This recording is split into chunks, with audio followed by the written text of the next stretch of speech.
Please join us in the forum for the next panel, Killer Women, Writing Crime from a Female Point of View.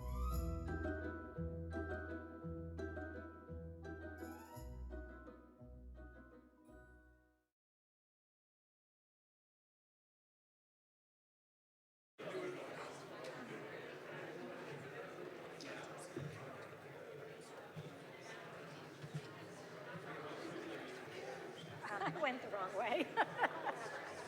No, I have to go in the front. How many are there? Should be. I don't know. Where would you like us? Okay, well, yes, okay. To go from the front. Okay. All right. Right under these lights. I know. Hey, which water is, I guess... Which is yours, ours, though? Oh, you did? Okay. Hi, everyone. Hopefully you are here to hear us discuss killer women. If you are, please take a seat if you'd like. We can, you can file in as well while we begin the discussion, but we have a lot of wonderful ground to cover today. I would like to start by saying that this is a Sisters in Crime Connecticut panel. So if you're not familiar with this organization, it is actually the Connecticut chapter of Sisters in Crime National, which is an international organization dedicated to the advancement, recognition, and professional development of women crime writers. It was founded actually in 1986, and since then, national and chapters all across the country have been hosting in-person and virtual events for writers who deal with all subgenres in the crime fiction category. We are all members of Sisters in Crime Connecticut, so if you're interested as a reader to come to some upcoming events, or you're a writer who deals with mysteries or thrillers and would like to join our community, go to SinC-Connecticut, SINC, Connecticut.com. Okay, so we are here today to talk about killer women and how writing crime fiction from a female point of view influences how we all work as professional crime writers today. I'm going to go down this wonderful panel here today and introduce everyone. Let's see, we will start with Elise Hart Kipness over there at the end. Elise is a national television sports reporter turned thriller writer. In her debut novel, Lights Out, which comes out on November 1st, Elise draws on her personal experience chasing marquee athletes through the tunnels of Madison Square Garden and standing before glaring lights, reporting to national audiences. She is a resident of Stamford and Key West, Florida, and she is currently finishing her second novel in the Kate Green series. And next to her, we have Emily Arsenault.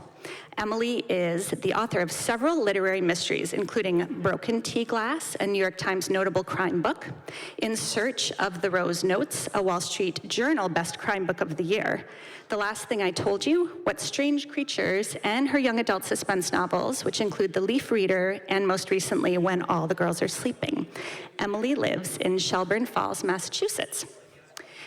Then we have Manju Soni. Manju, who writes under the pseudonym MJ Soni, was born in South Africa and lives in Mystic, Connecticut. Her debut nonfiction book, Defying Apartheid, was published by Amazon Kindle Singles in 2016 and captures her experiences as a young activist against apartheid. Her mystery stories have been published in Ellery Queen Mystery Magazine, Akashic Books, and the Best New England Crime Stories anthology. And she's currently working on a psychological suspense novel called The Experiment.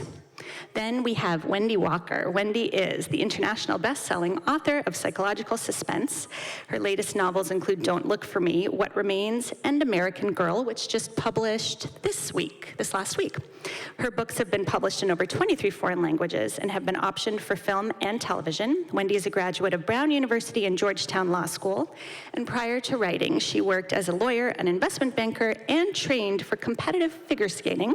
She lives in Fairfield County, where she raised 3 sons. And last but not least, we have Lynne Constantine. Lynne is the internationally best-selling author who writes with her sister under the pen name Liv Constantine.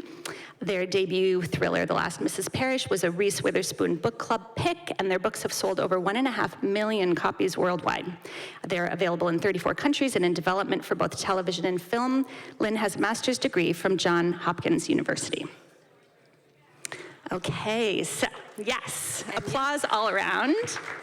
Yes, I will introduce myself as well. I'm Tessa Wegert. I am the author of the Shayna Merchant series, which is a female-driven, female-led detective series set in the Thousand Islands in upstate New York. The next book in the series, which is the 5th, will be out on December 5th, and it's called Devils at the Door. So we are all here, not only as members of Sisters in Crime Connecticut, but also because we all are women crime writers who to some extent, and we're going to delve into that today, really are influenced by the fact that we are writing from a female point of view and through a female lens.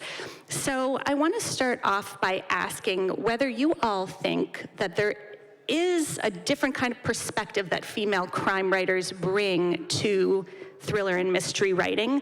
Obviously, women crime writers are having a big moment right now and have been for a couple of decades, really, at this point. You know, of course, we had years ago, decades ago, a century ago, Agatha Christie, but in more recent times, we've had authors like Gillian Flynn and countless others. I couldn't begin to name them all. Many of these influential women crime writers are here today, and many of them are on this very stage.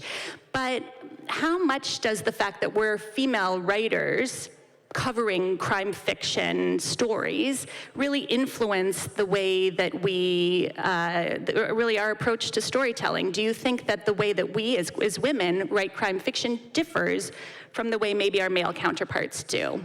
So I will start with Lynne, since she's right here. Do you want to kick us off? Sure.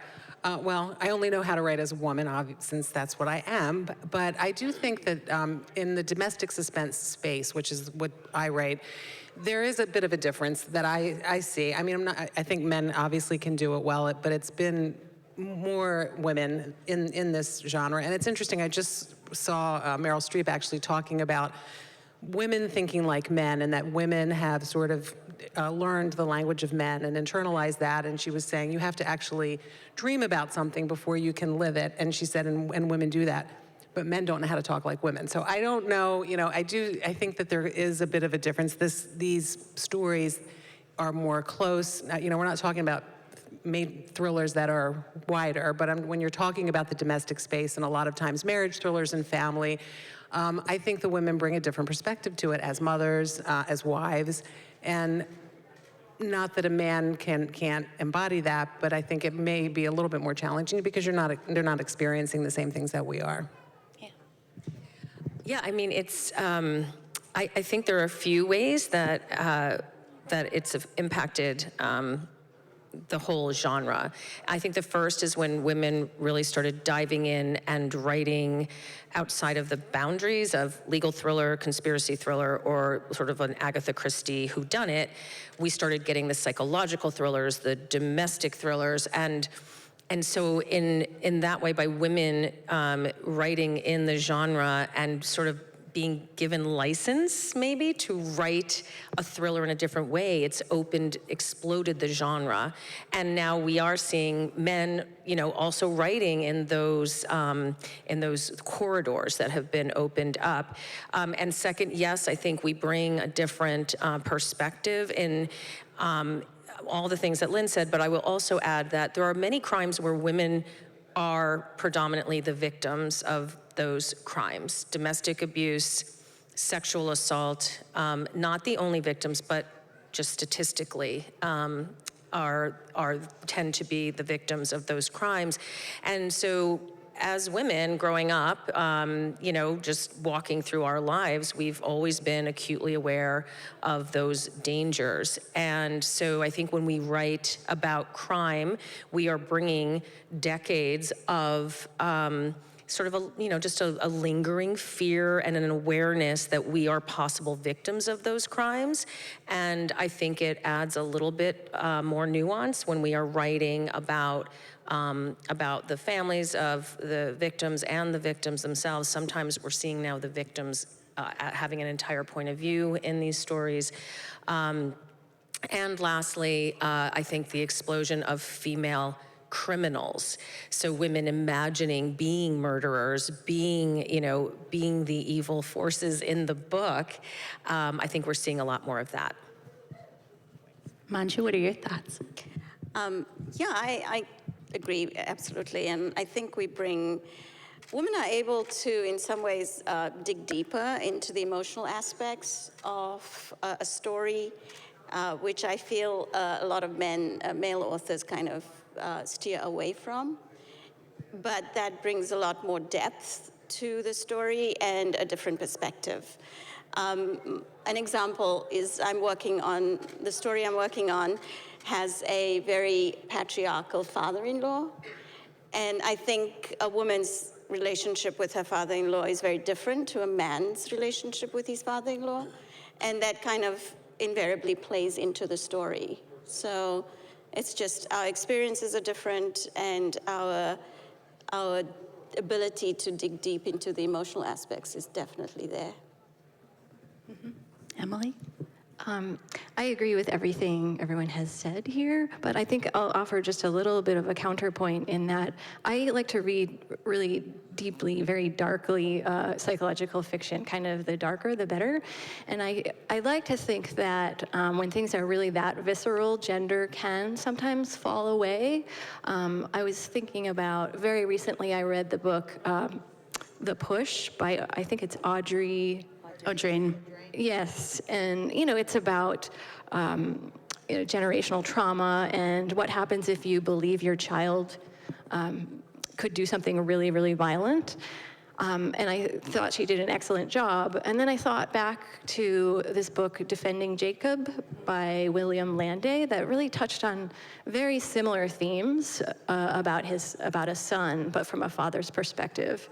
And I do feel like when something is that scary, there is kind of a human level on which we can all relate, and I can sometimes forget the gender of the author. So that's... I think it really depends on the type of writer you are. Like for me, I need to have experienced in some way what I'm writing about. And so I couldn't I think in a first person, really get into a guy's brain with the nuances I can into a woman's. And so for me, I kind of, agree with what Wendy and Lynne and Manju were saying about about women adding that extra perspective on the domestic element and having a different type of voice. But then again, there are male authors who are able to go there in their brains. It's just something personally I'm not able to do. Several of you touched on this a little bit already, but I would love to hear, if you're willing to share, how any of your personal, more female, let's say, experiences from your own lives have found their way into your novels. So we've talked a little bit about the father-daughter relationship. I think Lynne mentioned something too about or sometimes it can be something along the lines of sisterhood, or maybe the motherhood experience of bonding with a child, or even pregnancy. These are all themes that really find their way into many, many novels. So as female crime fiction authors, have any of your personal experiences along those lines perhaps made their way into any of your books or short stories? I guess I'll start. I think there's always part of you in your books, right? There's some level, whether it's an exact type of trauma. We've all had experiences. In terms of specifics, one thing I did experience was infertility. It took me 5 years before, I had my children, and so I've written some short stories about that. I've had characters who are dealing, with trying to get pregnant, or with all of the motherhood and those things. So I would definitely say that has influenced aspects, not necessarily a complete storyline, but a character development piece. Yes, I will. I could probably just leave it there. Yeah, all of my books have pieces of me in them, and I haven't experienced the exact things that my characters have, but I definitely draw from my own experiences with, you know, we all have trauma in our lives to different degrees. Nobody gets through childhood completely unscathed. And I definitely draw from them in every single book. And I think that, you know, the other thing for me is when I am looking for a story idea, they usually come from, you know, things that I've either noticed out in the world and my reaction to things in the world, and things that I read and in the news. And so, you know, when that is how you're getting your story ideas, that's a very personal thing. Not everyone is going to notice, you know, a couple at a cocktail party and think, wow, why am I noticing them? And have that become a story, or have a reaction, you know, at a gas station in upstate Connecticut on, you know, Route 7 and come up with a story. So, I think that plays into it as well. So definitely in the characters and the themes and the development of the story, but also in just choosing what story idea, right? We all walk through life looking for these ideas, and different things resonate with us based on our own personal history. Manju? I've always been interested in the balance in relationships, and I think every relationship, every interaction, for example, has a balance, and there's often a kind of a skewed balance. And I found this particularly, I used to be an eye surgeon many moons ago, and then I joined the pharmaceutical industry, and I worked in biotech, so yeah, I've been around in other industries for a long time. And in corporate, for example, I think women often are at the lower end of a balance even in a meeting, for example, sometimes. So I like to bring that in and in some way give agency to the person who doesn't have that in my real life, for example, in the corporate world. So, yeah, what was the question again? I'm sorry. Oh, you definitely answered it. Okay. Personal. Yes. So that is bringing the personal, yes. Yeah. Thank you. Yeah. Emily? Sure, I feel like I've brought distinctly female experiences into almost all of my books, but just by way of example of something that was really, well, the theme that really sticks out for me is early motherhood and how I drew on that for my book, The Evening Spider. When my daughter was first born, I had this really odd experience of I woke up one night and I heard my daughter crying, and I heard over the baby monitor. I didn't have a video monitor. I was too cheap for one of those. I just had the old-fashioned kind, but I heard someone saying shh, shh to her, and I thought, great, my husband is taking care of this.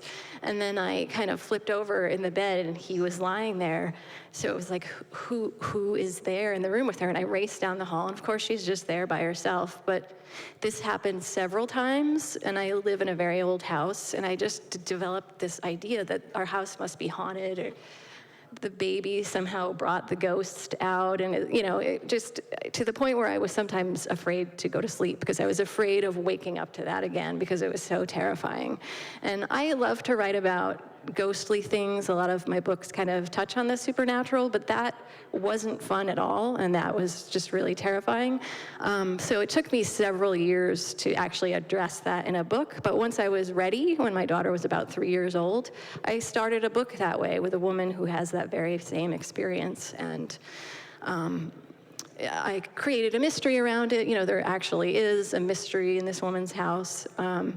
It actually takes place in Connecticut, but it really was a book about the early motherhood experience and the postpartum experience and how that kind of recalibrates your brain and how unsettling that is, which makes it really good material for a suspense book. God, Emily, I have chills. I don't know. I'm not going to be able to sleep tonight after hearing that story. Sorry. Elise, what do you think? Well, Yes is the answer to your question. I was a female sports reporter, TV sports reporter, in a world that was primarily men. I would go into locker rooms, and I was maybe one of 4 or 5 women with 40 men.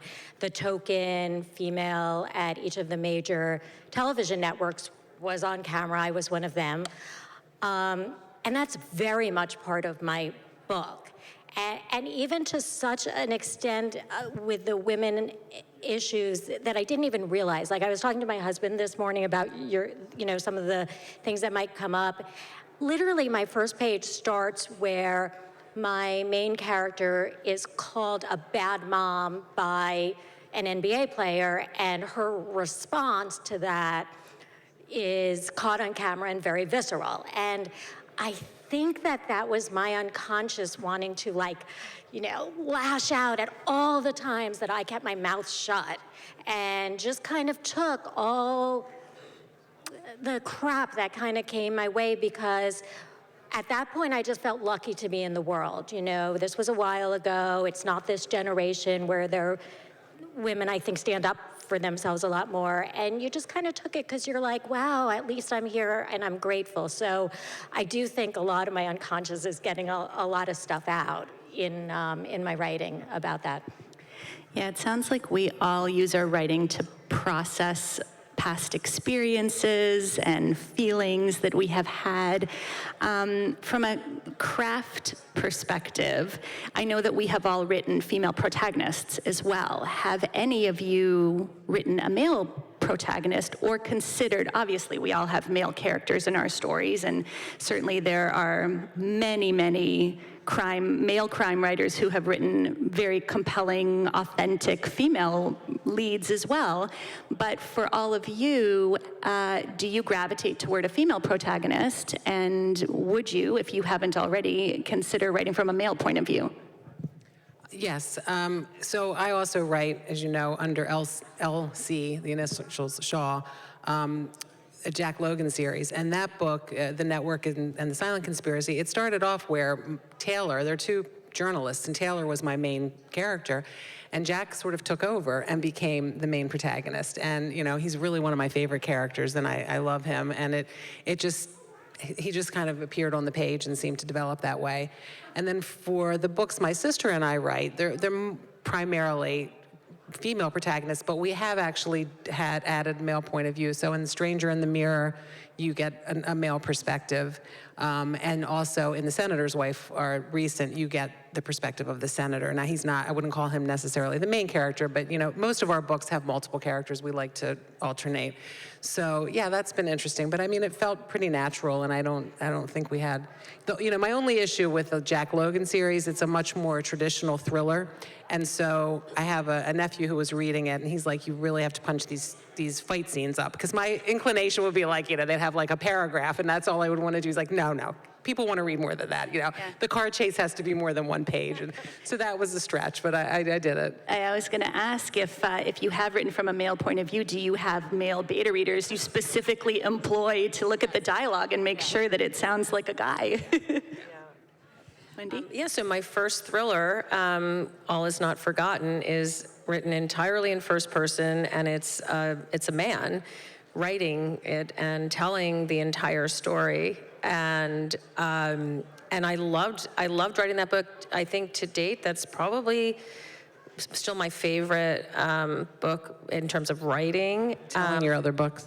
What's that? I'm telling your other children. I know. Right, it is. It's like picking a favorite child. And I actually wrote a sequel, a short novella for Audible. And when I went to write that, I was like, oh, I love writing Dr. Forrester. I could just write him all the time. He's misogynistic, he's arrogant, he is, but I have great empathy for him, and I try to get that across. And what's interesting, when we're talking about male voices and female voices, when my friends and family read that book, a lot of them couldn't finish because they're like, everything he's saying, you've said, like what, like it's creepy. And not like the misogynistic part, but those were things that I have heard people say or that I have railed against, and so I put them in his, voice, the way he perceives himself and his wife, and he's, but yeah, there was great freedom in writing that character. It had nothing to do with gender. But then I asked myself, well, why did I make him a man? And I did, I look back and I think, okay, well, I did want there to be, a lot of the other characters are women in it, but there was just something that in my mind, I wanted him to be a male voice. And I didn't really have beta readers for it because, the book is, I think it's not designed to, it's not designed to be in a different genre, the Elsie Shaw books are conspiracy thrillers, and you pull in, there's a certain expectation about fight scenes and chase scenes and all of that, but this was a psychological thriller through and through, same readership, probably mostly women, and so I just wrote him, and that was that. So. Sounds like series material to me. Manju? My nonfiction book is, it's about the youth movement against apartheid, and I talk about 3 young men who were very instrumental in getting 1 million students to rise up against apartheid. But I have to be honest, I couldn't write it in first person. I think if I had tried, it would have been, firstly, it's nonfiction, so it's invariably third person. But that kind of distance was easier to work with. I think a first person, I have tried and failed, because I wrote a cold case mystery set in South Africa, and it never saw the light of day because I was told by 2 agents that apartheid does not sell. But that was a first-person male perspective, and I came to an intimate scene, and I had no idea how to write it. And of course, I went to my husband, and I said, so tell me what, I had a whole lot of questions for him, which he just absolutely refused to answer my questions. And so, yeah, and then by the time I finished that book, I realized the female perspective, who was just a side character, was so much more interesting. And so I have failed writing it from a male perspective. Emily, what are your thoughts?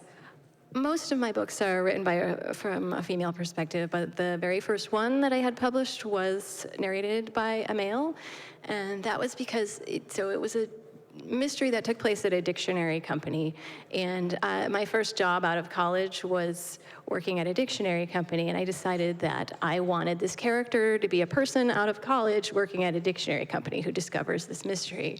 And at the time, I found myself very frustrated and embarrassed that I could never write about anything but myself, that this just was a weakness I had as a writer, so I figured I'll just make him a guy, and he won't be me. That'll be just a very strict way to write about someone who is not myself. And I really went all out. I made him like a former football star, and just things that were all completely the opposite of me. And it worked. I was forced to give him his own stuff emotionally to deal with.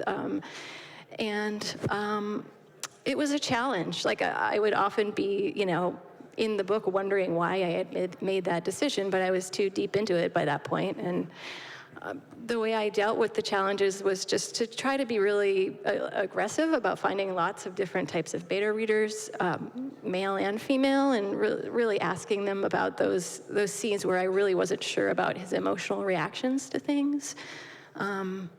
Finding other readers besides my husband, because he got tired of trying to be the sole male perspective on this.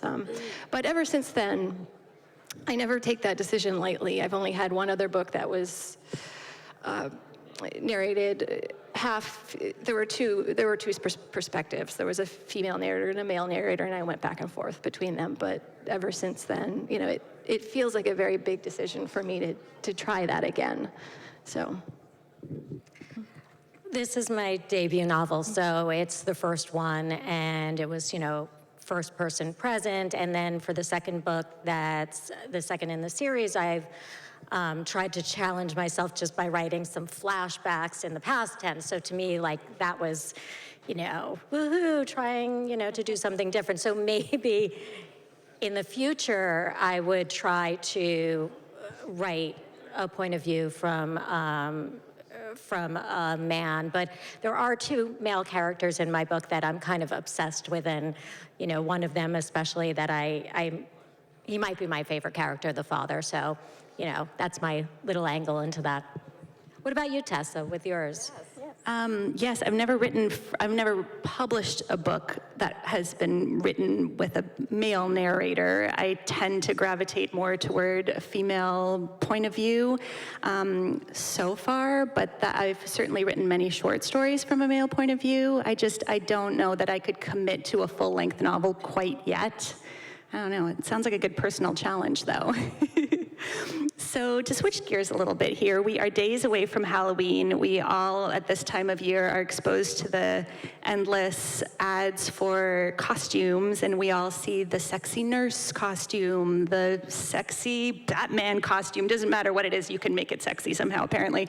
So let's talk about female stereotypes and tropes in crime fiction. My question for you all, because I think it's fair to say you all to some extent have worked with psychological fiction or psychological suspense. I'm curious to know, do you work hard to avoid some of these stereotypes, like I'm thinking about maybe the femme fatale or the, ice queen executive or the ditzy mistress? Are you conscious of those stereotypes? Do you try intentionally to avoid them?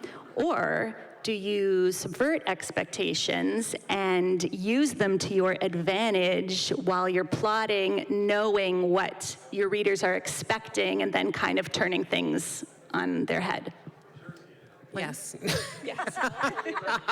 Both. I've done both. So in The Last Mrs. Parrish, we have two perspectives, and we have Amber and Daphne, and Amber is very clearly, I don't know if she's necessarily the femme fatale, but she's the conniving homewrecker, and you don't really know why. And so what we did with her is we really wanted to give her a brilliant mind. We wanted her to have, impeccable research, and we wanted her to be able to justify to herself why she was doing what she was doing. So she wasn't just, evil for the sake of being evil. And part of the fun of that book is that you're in her mind and you're hearing her make complete justifications for every horrible thing that she does that make perfect sense to her, and, while sounding very sweet and fooling everyone around her. And then in The Senator's Wife, in that story, we have a woman who needs to bring in a home health care worker, which for a short amount of time, she hopes, for some hip surgery. She's the senator's wife, and they're in D.C., and they're very wealthy. And that home health care worker moves in, and she starts to get sick again. So again, in this book, there are a lot of, and then there's a woman after the senator who's very much, a stereotypical sort of horrible, brazen woman. But again, we hope that we seem only to on be the surface. Yes, only on the surface, and it is fun to play around with that, because we are always thinking, okay, the readers are going to expect this, so we need to do that. But if we do that, they're going to think we're going to do that. I mean, it gets very confusing. Readers are double reverse psychology. Right, exactly. Wendy? Wow. I think I guess I've done all of those things. I have not purposefully thought at the beginning about tropes and how to use them for my plot to sort of be a twist or mislead or misdirect readers. But the one thing that I keep doing is having these crimes where it's traditionally a female victim, and then switching it up and finding a way to make one of the women in the book the mastermind or the behind all of it, and I don't start out that way, but then I'll be, when you're writing it, sometimes you just be writing and I always write in first person or very close third person, and I really like to be in the head of the character. So sometimes it's the victim or a relative of the victim, and they're just tormented. So I'm tormenting these women, and mostly women characters, and they're just tormented. I'm writing all this torment and angst, and I just get 2/3 of the way through the book, and I'm oh my God, I need to switch this up. And then I'll just change the ending or change the plot or do something to make, to add a woman who's not feeling those things, who's having almost a sociopathic kind of response and with no empathy and no emotional reaction, which is very atypical. I mean, just statistically speaking, but it happens to me while I'm writing because I just feel like so immersed in those emotions of these characters that I feel the need to sort of pull away. So like What Remains, which came out in June, this woman is just, takes place in just a couple of weeks, and she's just in the aftermath of a shooting. She's a cop, and she's tormented by her own mind, but also by the man whose life she saved, who stalks her, and she's just on the run, and she's tormented, and it's like, and so I had to add like a second point of view that was much more detached and away from the main crime scene, and just to give myself some like air. Yeah. Manju? Yeah, I'm always very aware of stereotypes, and I think what's helped me a lot was reading Stephen King's On Writing, because at the end of that, and I'm sure I'm misquoting the great man, but he kind of says, like, you write out a character, and then turn everything else, like everything about that character differently, and it kind of made me more aware of how to avoid writing very stereotypical kind of characters. So yeah, I try hard, but it's always difficult because women are the weaker, physically weaker sex. So in a thriller, it's like really hard. They have to be more creative, or the author has to be more creative in trying to get them to get the upper hand, because it's not going to be always physical. So Yeah, and maybe that's an opportunity, it sounds like, sometimes, right? Yeah, to just keep readers on their toes. Emily? Since my most recent books have been YA, what came to mind with your question for me was the mean girl, this idea of the mean girl. My daughter is 11, and she right now is in the stage of her life where she's just taking on a lot of tween and teen entertainment.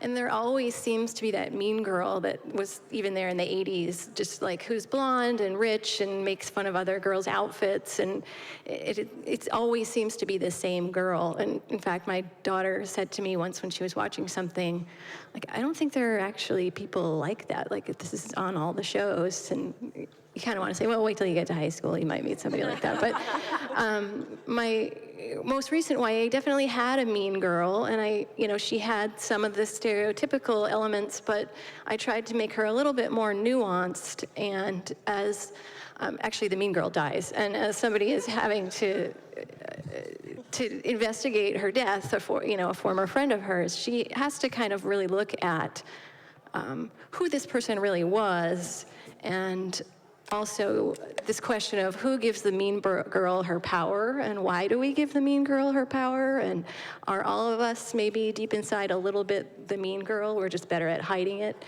And actually the solution to the puzzle of the mean girl's death actually kind of forces you to look at some of those questions. I can't really say exactly how, but yeah. Very cool. Elise? I definitely was aware of stereotypes in writing Lights Out, and Lights Out takes place in Greenwich, Connecticut. My main character is in Greenwich, Connecticut, and also in New York City, where she works. And if everyone here is from Connecticut, you know there are stereotypes there. And I tried very hard to not lean into those stereotypes or to get beneath them in the book, because I think Greenwich, and I don't live in Greenwich, I live next door to Stamford, so, but I really wanted to kind of get into the layers of the town and the women and look at maybe some of the twists of the area and expand on what you might think are the stereotypes of that area. So it was very much in my brain as I was writing that. Thank you for that. So before we open it up to questions, everyone get your questions ready. If you have questions, I think you can go over, you can actually start if you'd like to make your way over there to prepare to ask your question by the mic. I'd love to just go down the line, starting with Elise since she's our debut, and have you all talk a little bit about what you have coming up next, as much as you're able to share with the audience today. Elise? Well, my book, Lights Out, is available right now on Amazon First Reads, and I think there are a couple of books back there. And it's coming out November 1st, so it's after 10 years of working on this and lots of rejections.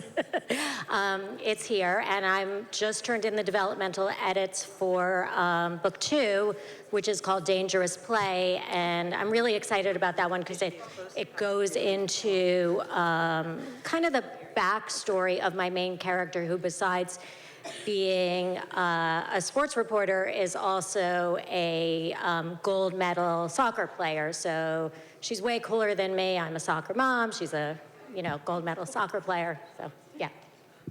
Emily? My next book, I've gone back to adult after doing a couple of YAs. It's called The Lucifer Flower. It's named after one of my favorite flowers, and it's suspense with a tiny bit of supernatural, and there's a lot of 1980s nostalgia in it. Is about all I can say about it. Love that. Manju? I have a short story coming out next month in Ellery Queen Mystery Magazine about a young girl who digitizes videos, and she comes across a murder on one of these videos, and it's also, she solves the murder using a non-fungible token. So, and then I'm working on a book, a novel called The Experiment, and I think I'll jinx it if I say too much, but the experiment in question is Stanley Milgram's obedience experiments, where he got subjects to shock, electric shock, a person if they got answers incorrect. So it kind of references to that quite a bit. Yeah. So I have just came out Tuesday, a novel called American Girl. It was first released as an Audible original, and it was #1 for them, so it did well, and so I decided to find a publisher and bring it to print. So it's out in print for the first time. It's the story of a 17-year-old autistic girl in a small town in Pennsylvania who gets caught in the crosshairs after her boss at a local sandwich shop is found murdered. And it's all in her voice. It's sort of a mystery, who killed Clay Cooper. It's a thriller because people are after Charlie when they find out she may have seen something about the murder. And it's also very much an emotionally charged small town drama because Charlie is trying to keep her friends and family safe throughout this 5-day period. And then in June, What Remains came out. I described that earlier. It's about a cold case detective who takes one life to save another, and setting off a dangerous cat and mouse game with the man whose life she saved. And then in 2024, I have an Audible audio play. It will be fully scripted with sound effects, and it's called Mad Love, and that's going to hopefully be out in 2024. And I sort of pitch it as a Dirty John meets Tinder swindler meets me. What a description. Lynne, how about you? So, as I said, our most recent is The Senator's Wife, which came out in May, which is the story of a woman reeling from the loss of her husband, and she's remarried back in D.C. and dealing with lupus, and then she's dealing with this home health care worker who comes in. And we, my sister and I just finished our edits, or we're in the midst of finishing them for the sequel to The Last Mrs. Parrish, which is going to be called The Next Mrs. Parrish, and that comes out on June 4th. So we're very excited about that. Amazing. Congratulations And to you you? all. Yeah, I think I mentioned the 5th book in the series, Devil's at the Door, comes out December 5th, and the first 4 in the series are all available now in paperback. So let's open it up to questions. Go ahead. Hi. I really appreciate hearing your guys' perspective through this presentation. I wanted to ask, what types of relationships would you like to cover, or that you like to read or seek being covered, such as like, mother-in-law relationships, or with sisters or with friends, that you see is not really covered in the crime genre? Who'd like to tackle that one? Wow. Anybody? Yeah. Manju, go ahead. I grew up in fairly traditional Indian homes, but also non-traditional, because both my grandfathers were very keen on education for women, etc. But they were also very patriarchal.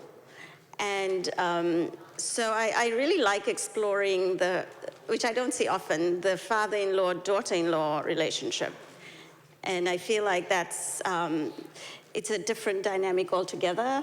And yeah, it's just very interesting for me to tap into my past to get information from there.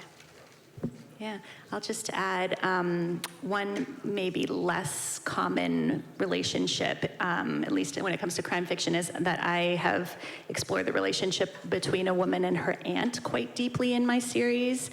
The aunt has a lot of mental health issues that she struggles with, and the niece does to some extent as well. She's dealing with anxiety and PTSD, so that was a very interesting relationship to kind of unpack as well. Another question for us? Hello, ladies. I want to just start out by saying I am from Greenwich originally. I no longer live there. We won't hold that against you. Kidding. And speaking of that, I know many of you up there do write about places in which you've either grown up or are very familiar with, Tessa specifically. How does that, how are you able to write something like that without having some sort of bias? And for me, personally, I don't think I can read your book about Greenwich because I live there and I kind of know the people's attitudes and the stereotypes. How can you sell me a story which I may already have some sort of bias towards? So, yeah. Great question. Elise, Can I you take probably that? should start. One of the reviews I had on my Amazon First Reads was from a woman from Greenwich. And I really appreciated it because she said that she was a little nervous about reading it and that she felt like I really hit the nuances of Greenwich. And I've had readers from people who are in the mansions on North Street to, my main character lives on one of those side roads in one of the Victorian old historic society homes. And it's not a comment on Greenwich at all. It's just a setting. I mean, it's mostly about the sports world. It's mostly about her interactions. So it could be any town. And I was warned, don't write about a real town, it's gonna get you into trouble, but I was warned after the book went to print. I would be very interested in you reading it and then emailing me or calling me and letting me know, because I really tried hard, because there's so many cool little nooks in Greenwich that like little pizza stores no one knows about, or a diner, or the block where they go trick-or-treating. And I have so many friends from the area, so it's definitely not a negative portrayal. Yeah, so I'd be interested to hear what you think. So now you have to read it. Right. And I want to comment on that in terms of setting, because in The Last Mrs. Parrish, we did use Bishop's Harbor. We didn't name a Connecticut town for that very reason, because in that book, there are some unflattering sort of portraits of, some of the people in the town. But then when we wrote The Wife Stalker, that takes place in Westport, that wasn't, it's beautiful, it's all about the charm of Westport. It has nothing to do with that. So I think it depends really right on the sort of way you're spinning it. Yeah, and I never name my towns because, for that reason, but also I don't want to be bogged down in accuracy of streets. And also, I want to be free to say, okay, well, maybe it's a little bit like Greenwich, but maybe it's also super religious as well, or it's, you know, whatever it is. And so I always picture a town or conflate a few towns in my imagination. But for me, what's most important is leaning into those experiences, because when you live in a place and you really absorb the culture and the pressures that are, you know, put on people from that particular culture, that is where you get so much rich material for these, you know, for characters to do things, feel things, and behave in a certain way that they might not in another environment. And you can also create atmosphere from that if you know a place very well, that you have felt it, and then in describing it, you know, you're able to really bring that to the reader. So I think there can be a lot of benefits to writing about a place that you know very well. Yeah, I completely agree with you on that. And there's a lot of value to being a local and having that deep understanding of a community. Yes. And it's very tempting to put that on the page, because that's not something we need to research. That's something that we inherently understand, right? And there is so much research involved in these types of novels anyway. So if you can just draw on some experience that's easily accessible, it's hard to resist in a way, right? Thank you for that question. Do we have another one? Last one, quick question. My question was triggered by a conversation I had with my daughter. We're on the Metro North train, and she and I start talking, and we said, okay, who would you have to take out first, you know, if you had to, push come to shove kind of thing. And here she's a soccer player, ponytail, you know, very genteel-ish kind of. So she worked into my first novel in that kind of role, and I might work her into the next novel. And I kind of like that, you know, no offense to librarian, but, you know, librarian who's also a martial arts, you know, person. Do you think I'm barking up the right tree with that kind of like complexity? So that's my question. Oh, I have my protagonist is a martial artist too, so I would say you are definitely on the right track. I think it can work very well, right, to have a multifaceted character with some, maybe, in your case, maybe some unexpected skills that someone who just glancing at them wouldn't imagine that they would possess. What is it? Does anyone else have thoughts on that? Yeah, I think you know, we talk a lot about AI now among writers, and you know, can books be sort of just churned out by artificial intelligence, and what is it that writers are going to bring to the table that can't be manufactured? And I think everything that we know well, and that can something unique like that. This is where writers really add value. It's not just in our sentences, it's not just in our plots, but it is in our unique experiences as we've walked through many years of life, experiencing our children and their hobbies and our own, and something like that, combined with everything else that you would probably put into your book, is something that's going to be truly unique. And you know, and that is, I think, where human writers shine, is by bringing those things into our work. Thank you all, ladies, for your time and your expertise and your really gripping books.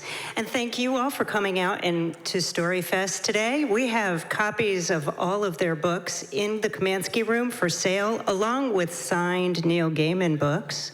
We still have a few of those. And these lovely ladies will be signing your books right along here afterward. And please stay tuned for the next panel.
Please join us in the forum for the next panel on leaving and returning, writing the body home.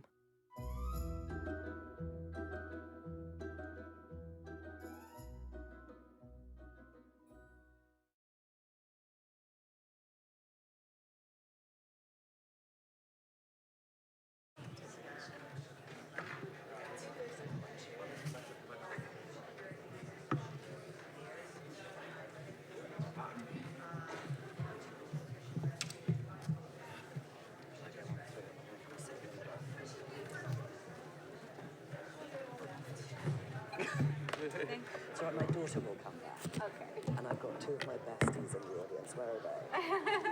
That's awesome. Shout out to the besties. Shout out to the besties. There's only two of them, but two is enough.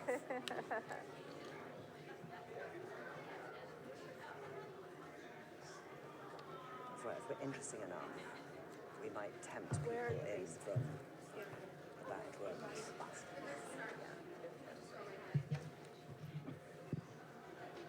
I guess I can officially say good afternoon, everyone at StoryFest at Westport Library.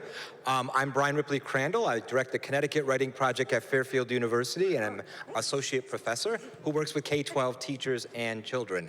I was thinking the first step I wanted to do before we go through the panel is just to kind of make ourselves comfortable with the topic and theme of this panel, which is home and identity and relocation and change.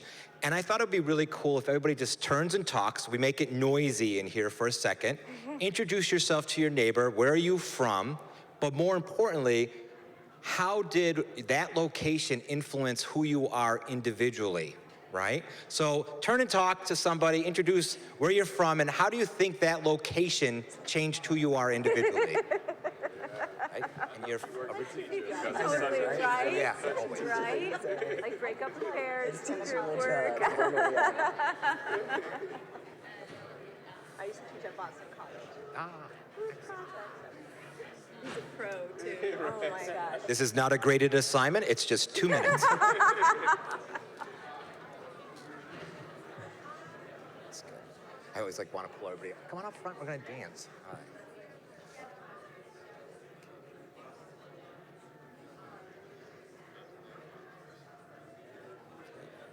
More conversations. 30 seconds. Now they're going to be so busy chatting to each other. Right, exactly. They're not going to want to listen to This us. is class, yeah.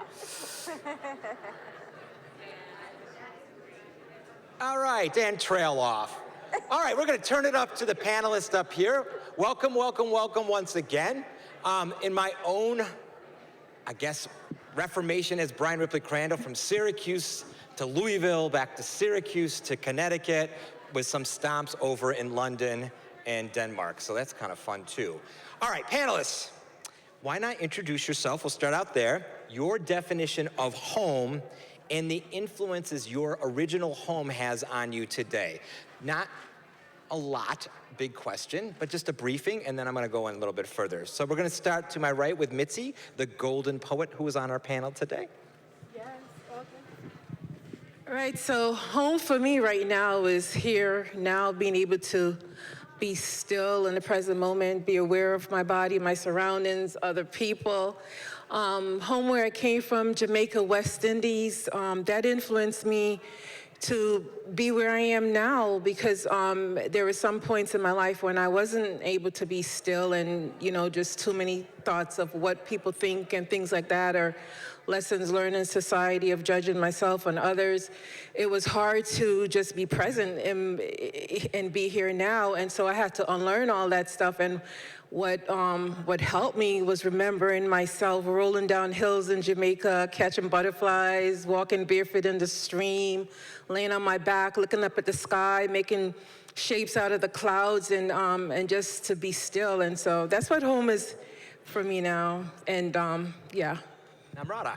Yeah, so home is an existential question for me because I don't know. That's the true answer. I spent my whole life figuring out what home is, and when I was younger, it was people just instantly knew this is where I'm from. I came to this country when I was 8 years old. We moved around a lot. I went to a different high school, a different school every year until my senior year of high school. and then I went to college, then I moved again, and I've been sort of nomadic. So the closest I feel a sense of place is Boston, because I've lived there continuously. I developed my adult friendships there and relationships there. But I'm still in search of, like, I don't know if it's a sense of, like, something you just know, like where you walk in and you're like, I feel at home and this is where I want to stay forever. So it's still an ongoing answer for me. Right, and I like the fluidity of that response because home changes over time. Yeah. Oliver. Hi, I'm gonna lead just by saying that I'm transgender, because otherwise nothing that I say is gonna make any sense to anybody. Home is very definitely in my transition body, but it was originally England, as you can probably tell from the accent, and I left there 15 years ago, and there was no way for me to find this home in my transition body without leaving my homeland first. So it's not really geographical for me. I mean, I think that I'm unlikely to leave America because I found myself here, I transitioned here, my community, the community that I have here is like really remarkable. So I feel like this is my home if I had to choose a geographical location. But really home is my body, very much so at this point. I like that, thank you. Hi, my name is Sonia. So I grew up in a small town in the Rust Belt in Illinois, not a literary place, but it is, I still think of it as home, sort of, but it's an ambivalent place because it's not a place with really a lot of culture or readers. So I left to find that. And so yeah, home is, it always sort of has this homesick notion to it because I'm there, but I can never stay, so.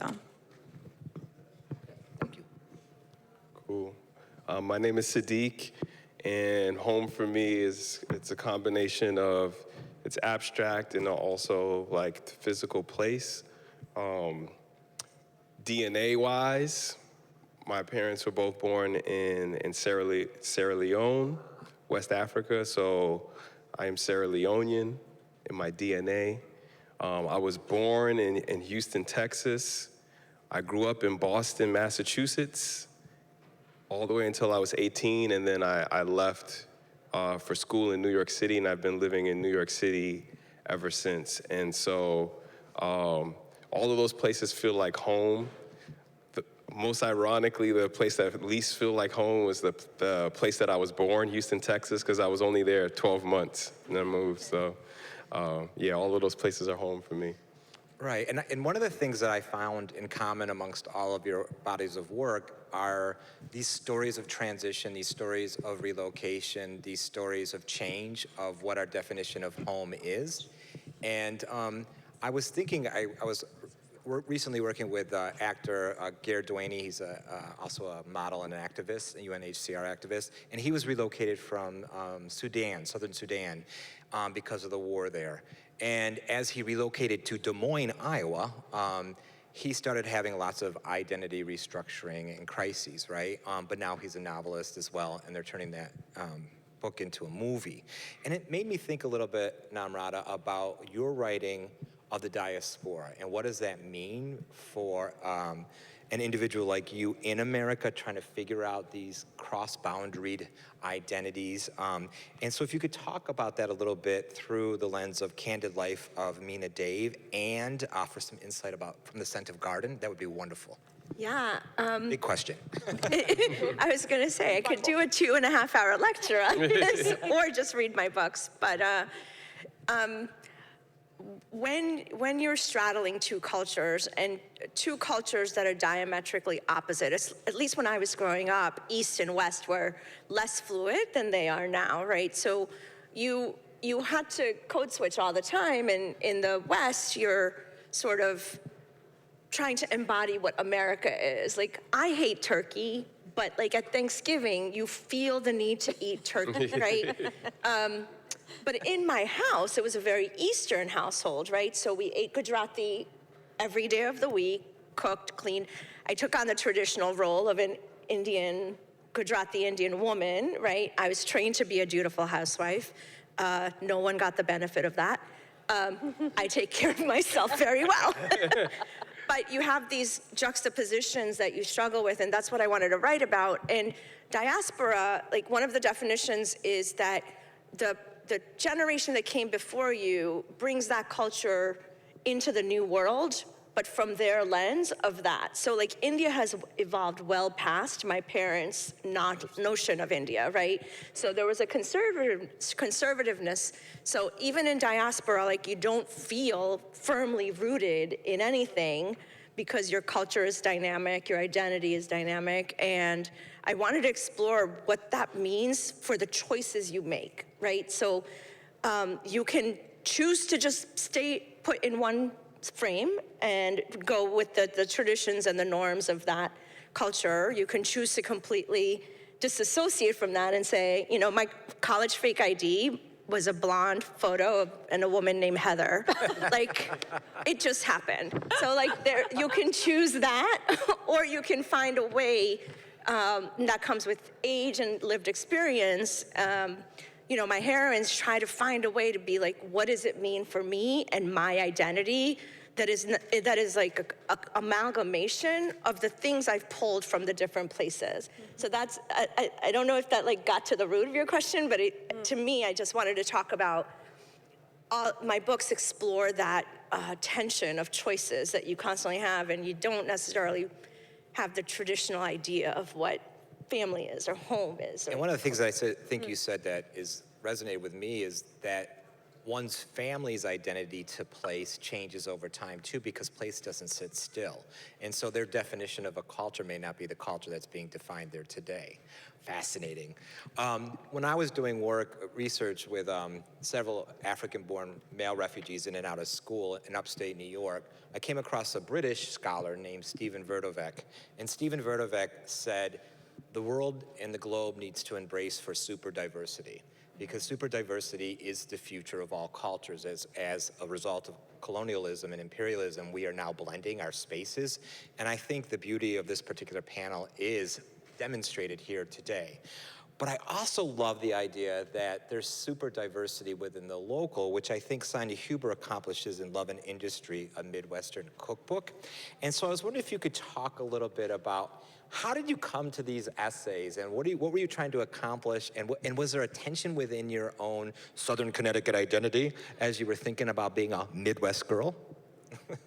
Well, first I should say, so there doesn't really, I don't know if I'm Connecticut, and that's okay. I mean, I like my home here, but it's when people say to you constantly, oh, you sound like you're from the south of Chicago, like then that, you know, I can't get it out of my voice, like that nasal, like, huh? So, you know, that's one marker.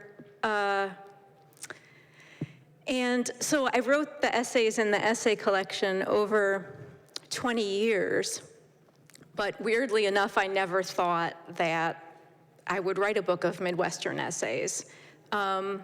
I'm sort of the sales pitch for the Midwest on the East Coast. Every time I meet a Midwesterner, I'm like, yeah.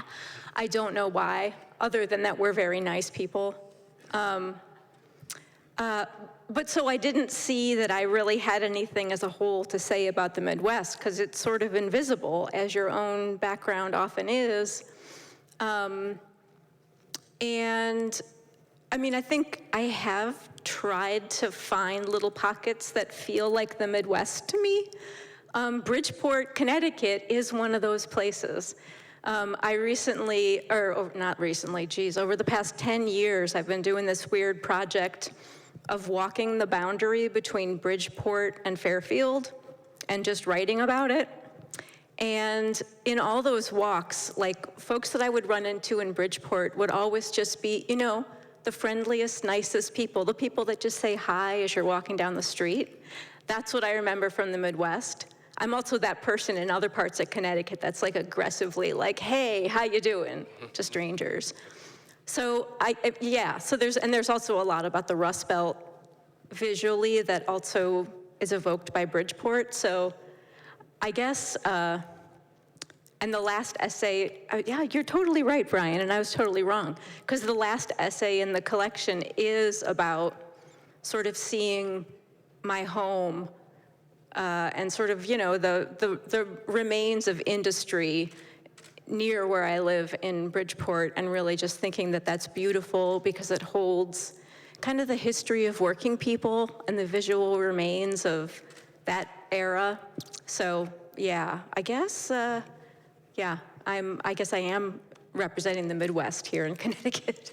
Yeah, but in terms of super diversity too, I mean, we have regionality of the United States, and we have storing of our own locations, and then we have like all the multicultural pastiche of what's represented on the page today.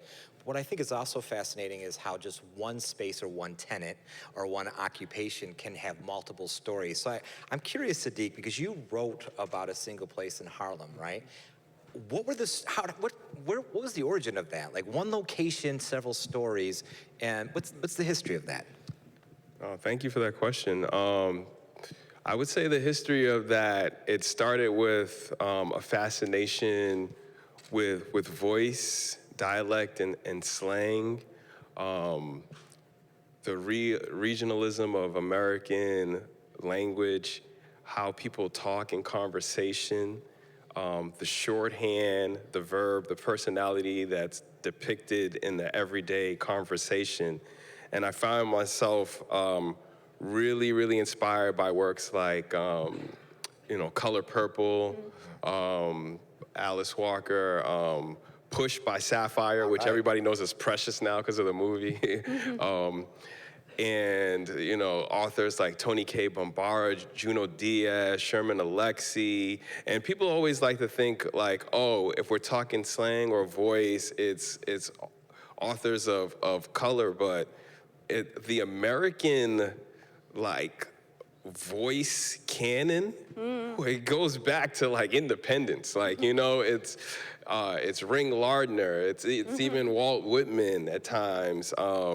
And so there's that rich tradition of Americans on the page saying, this is how we talk, and this defines our space, and this is our style that we have infused in this language. And I've been always, that was the first thing that inspired me.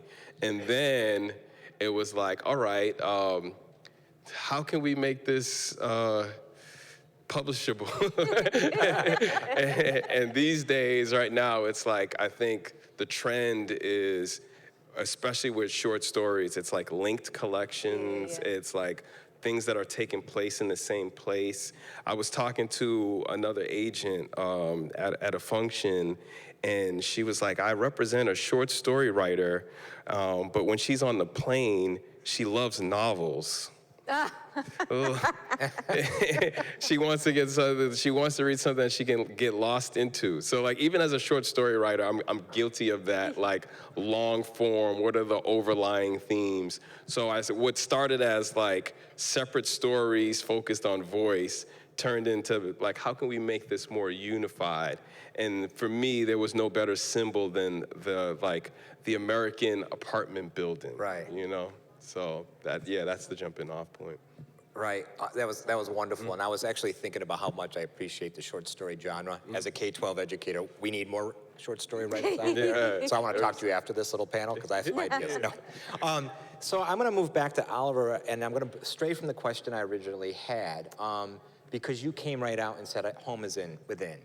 And before we came up on the panel today, I was telling Oliver that I started thinking about the metaphor of the monarch butterfly, right? The metamorphosis of being an egg in South America, being a caterpillar, then flying to Texas, then laying eggs, and being a caterpillar, then flying to New York, laying eggs, and being a caterpillar, then going up to Canada. And then 3 generations later, the monarch knows to fly back down to South America. How, right? And I started thinking about how at each change in our life, we redefine home and what home means to us, which I'm excited about with the work that you're doing, because that seems to be the exploration that you've come to as you write about your identity transformations with location in mind as you have moved from space to space. Can you elaborate on that a little bit? Yeah, I can, and it's actually something that I've been thinking about quite a lot recently since after this book has come out.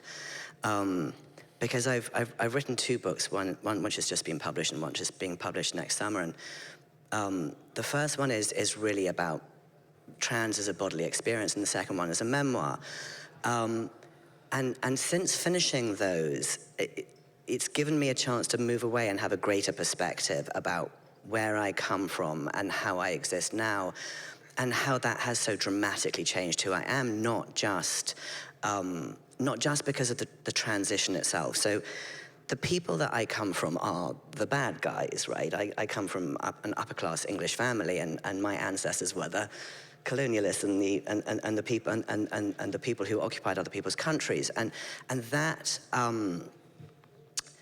that vision, their vision of the world, has very much moved down through the generations and still exists in the people that I was brought up with, and the people who were my family and my extended village when I was growing up.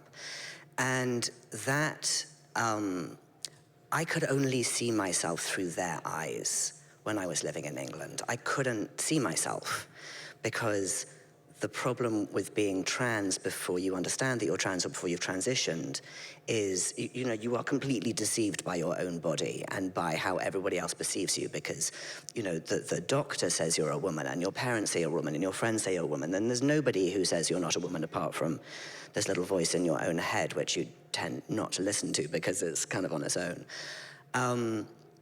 So it was only when I came to this country that I could start the process of trying to re-see myself. And I could do that specifically in this country because I didn't belong here. And I think that this movement, this geographical movement from England to America, isn't necessarily that America is a more hospitable environment for somebody like me, because obviously we know that in some cases it's not. It's more that there's no preconception of who I am here. So the only thing that people understand about me when I'm in this country is maybe that I'm British because of my accent. But beyond that, I had the opportunity to completely reinvent myself. So, using that chrysalis butterfly metaphor, this was where my chrysalis started to happen, and where I emerged, as the man you see before you today. And for a long time, particularly after I finished writing the memoir, there was a question of what is it like for me to go back to my home country now?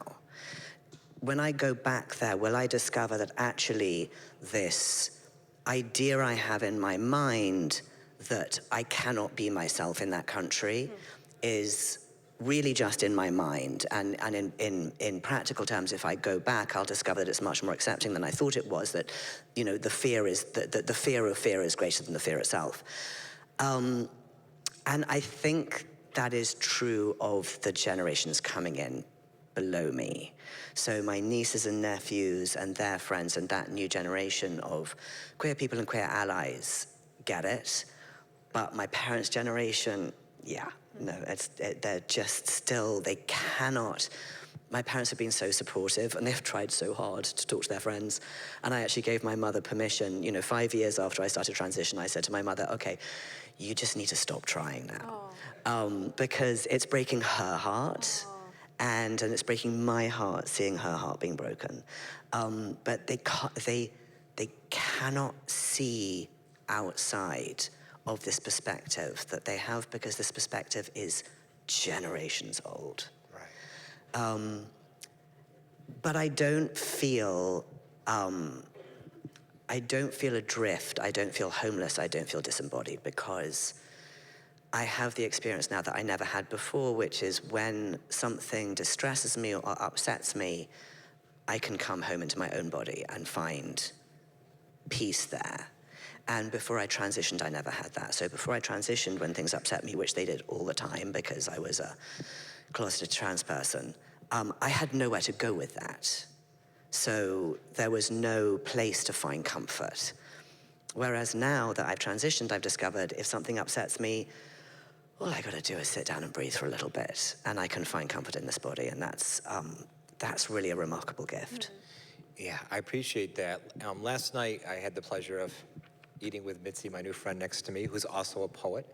And we talked a lot about labels, right? We talked a lot about the way the world puts things on us because of our skin, because of our hair, because of our eye color, because of our zip code, if you were here in the last panel talking about Greenwich. And those labels sometimes are detrimental. And you've come in your collection that's up there on the screen, you write a lot about twisting those labels beyond and putting it behind you and giving yourself therapy through the words that you write. Can you talk a little bit about your story and a little bit about what we talked about last night and beyond? Yes. Just my story is, I call it, when I'm sharing my story, I call it Beyond the Story, letting go of internalized oppression. I was talking to you about labels and stuff because at my darkest moments of wanting a better life and not having access,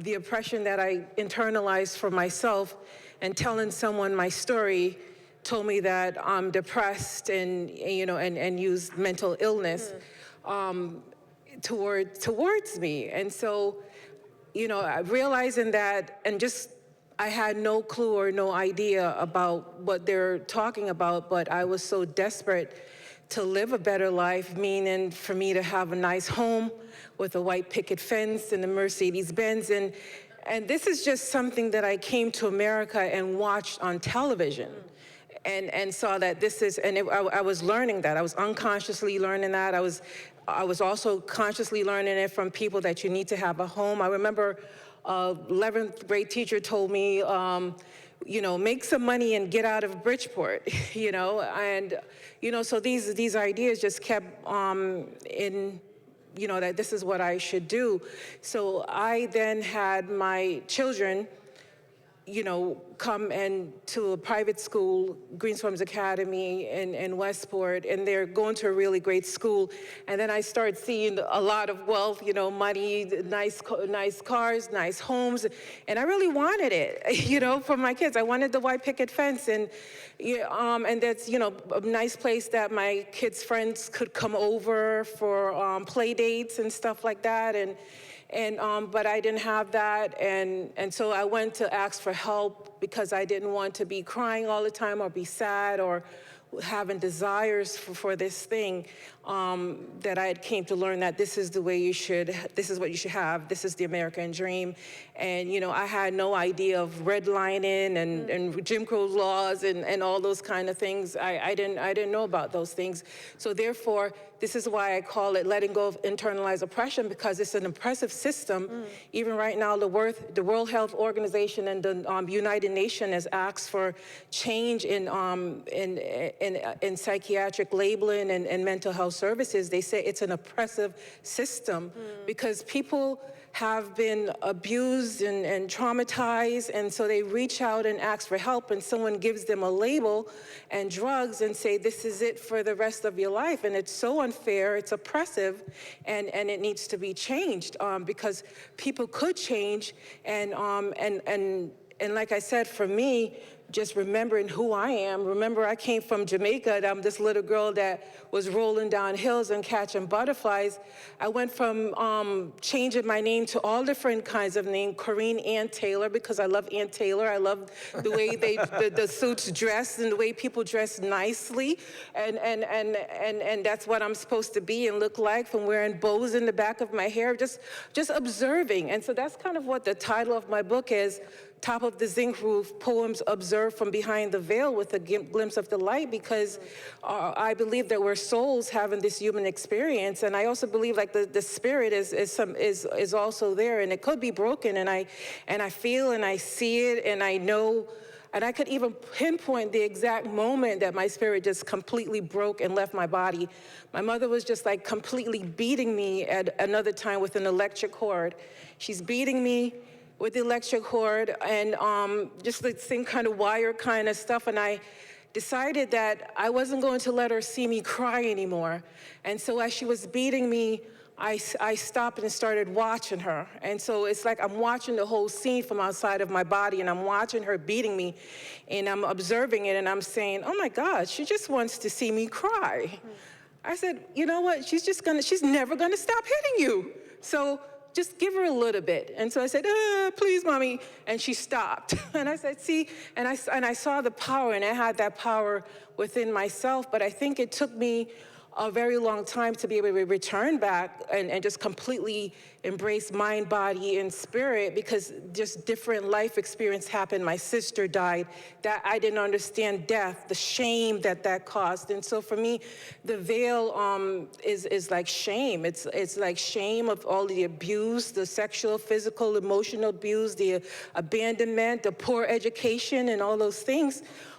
Cause such shame that when I need to be here and sit and talk with someone and look them in the eye, shame kept me from doing that. And so what has got me to be able to be present and be home in my body and in my mind and my spirit and get my spirit to rise to meet my soul is forgiveness. And I tell people that all the time. I'm saying, I'm not promoting Jesus to you, but I'm telling you that man dying on a cross, and people, while he's dying, he said, forgive them because they know not what they did, what they're doing. I think, like, if my mother knew that beating me was like that, if my father knew abusing me like that, you know, if they knew what they were doing, what that would cause to my spirit being broken, maybe they wouldn't have done it. So let me just forgive them. And that just set me free from that.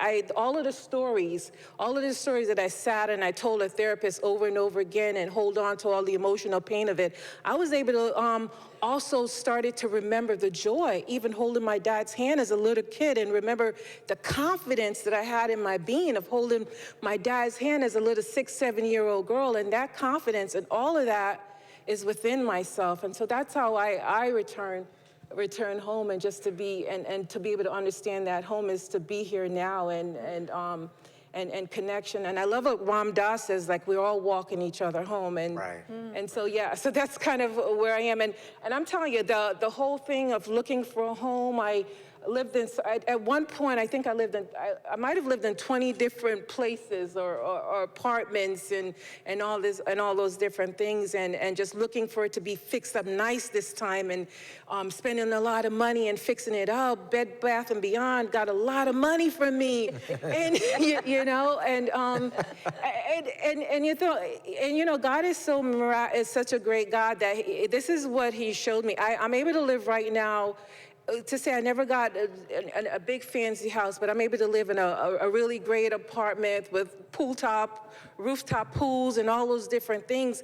And it's saying that this is not it. You know, it gives you everything you want, and then you have to say, this is not it. This is really not what it is. It's just to be here now. It's how do I treat the person that's right next to me? You know, how do I treat other people? You know, the empathy and compassion, to be able to receive that empathy and compassion. And if I'm able to receive it, I'm able to give it back, because you can't give what you don't have. And so with all of the abuse that I had, it took me a long time to be able to accept and receive empathy and compassion and kindness, you know, because I'm always waiting for the other foot to drop, or somebody's going to hurt me and things like that. But be able to let that go and forget all of that stuff, and just not hold on to the past, but to be present, and then receive what somebody's given to you. You're able to give back all that empathy and compassion. Yeah, it's interesting you made me think about how we work so hard to build a home or an identity for ourselves, and everyone else comes at us to tear that down. Whether that is in physical war, like we see in the Middle East right now, or in the Ukraine, or whether it's even in, like, our school systems. I'm a huge fan of a scholar named Goldy Muhammad, and she and Yolanda Celia-Ruz do all this really great work about how do we cultivate geniuses in each and every one of our kids, or how do we unearth joy in the young people that we work with. And they draw on this concept of an archaeological dig. And that means you have to undo, redo, rethink your histories, but also your cultures. And you have to really look internally to the self. And I have a quote from the book about identity that I want to read to you.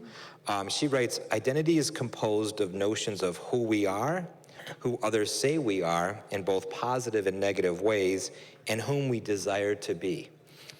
There's a complex and dynamic dance among the three toward identity development throughout our lives." And I can't help but think that that is true. Who we see ourselves as, who others see us as, and who we want to be are constantly in battle. And that actually brings me back to Sonia, and then I'm going to open it up to the whole panel. In your book, Voice First, you offer individuals lots of exercises, hundreds of exercises of finding voice. And you challenge this idea of the writer voice by making the argument that there are multiple voices in us all the time, 24/7, and that often compete. Can you tell us a little bit about voice first, and then I'm going to ask the panel about voices. Sure. So Voice First came about when I got sick with rheumatoid arthritis, and I started writing through pain. And the writing I thought was not very good. It felt like it was coming through a little tiny pinpoint as opposed to on full blast. But the short version is that I shared some of that writing that I thought wasn't good, and people were like, oh, this is it. This is the good stuff. And so I was sort of thinking, what was I doing before?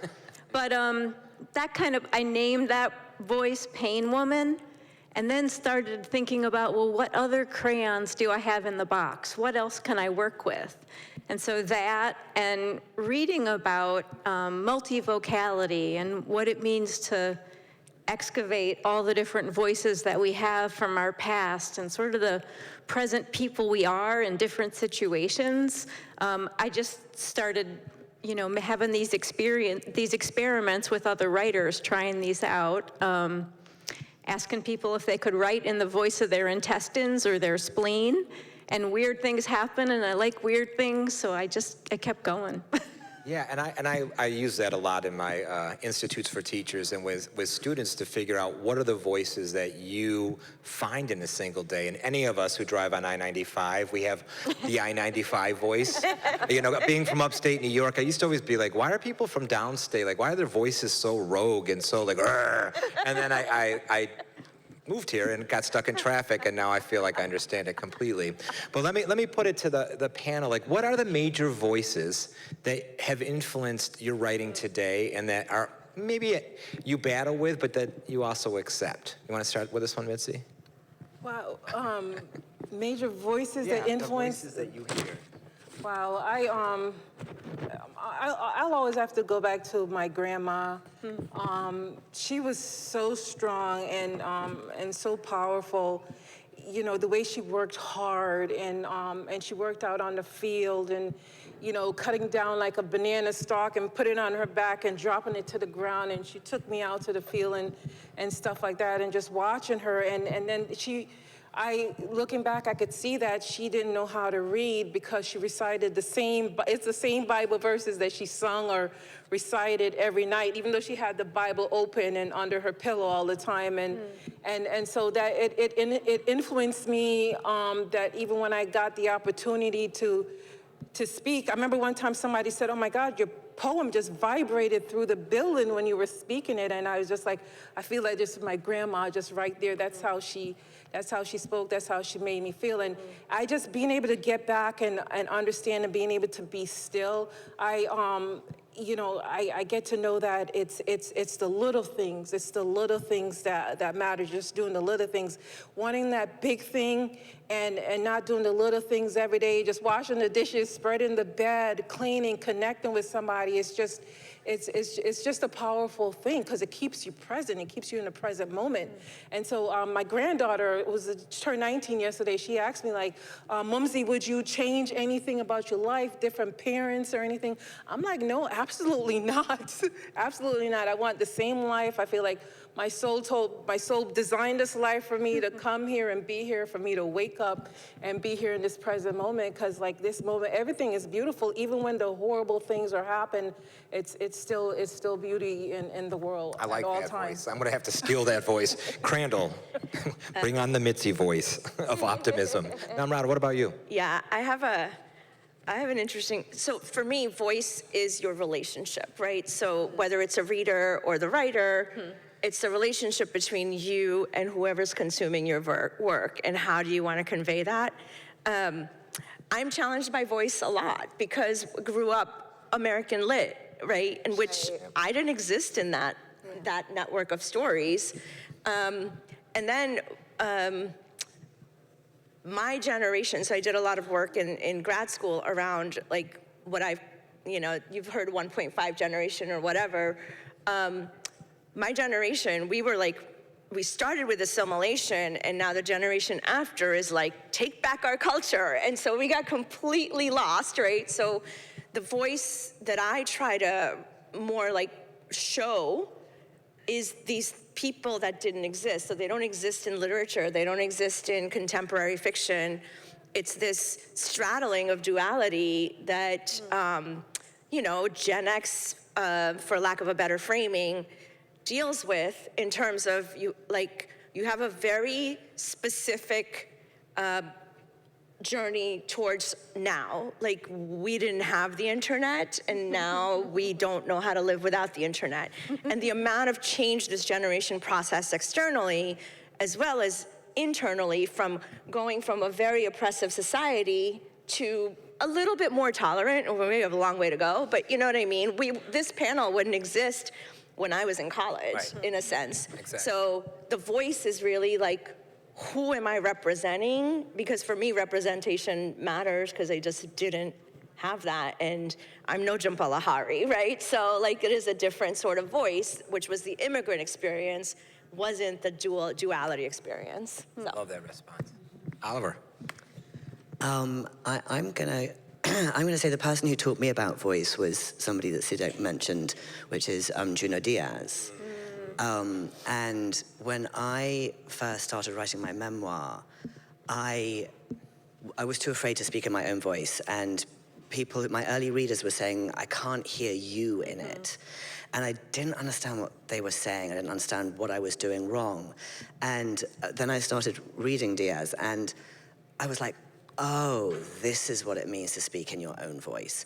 And I think it's not just about dialect, it's about vulnerability. I'm interested to hear what you think about this in the book that you've written. I realize that when you're writing very, very personal stuff, a transgender memoir is pretty personal. There is this huge fear of making yourself vulnerable, and there is this sort of latent feeling as if I can sound really intelligent, maybe people will forgive me for this extraordinary story that I'm about to put out into the public.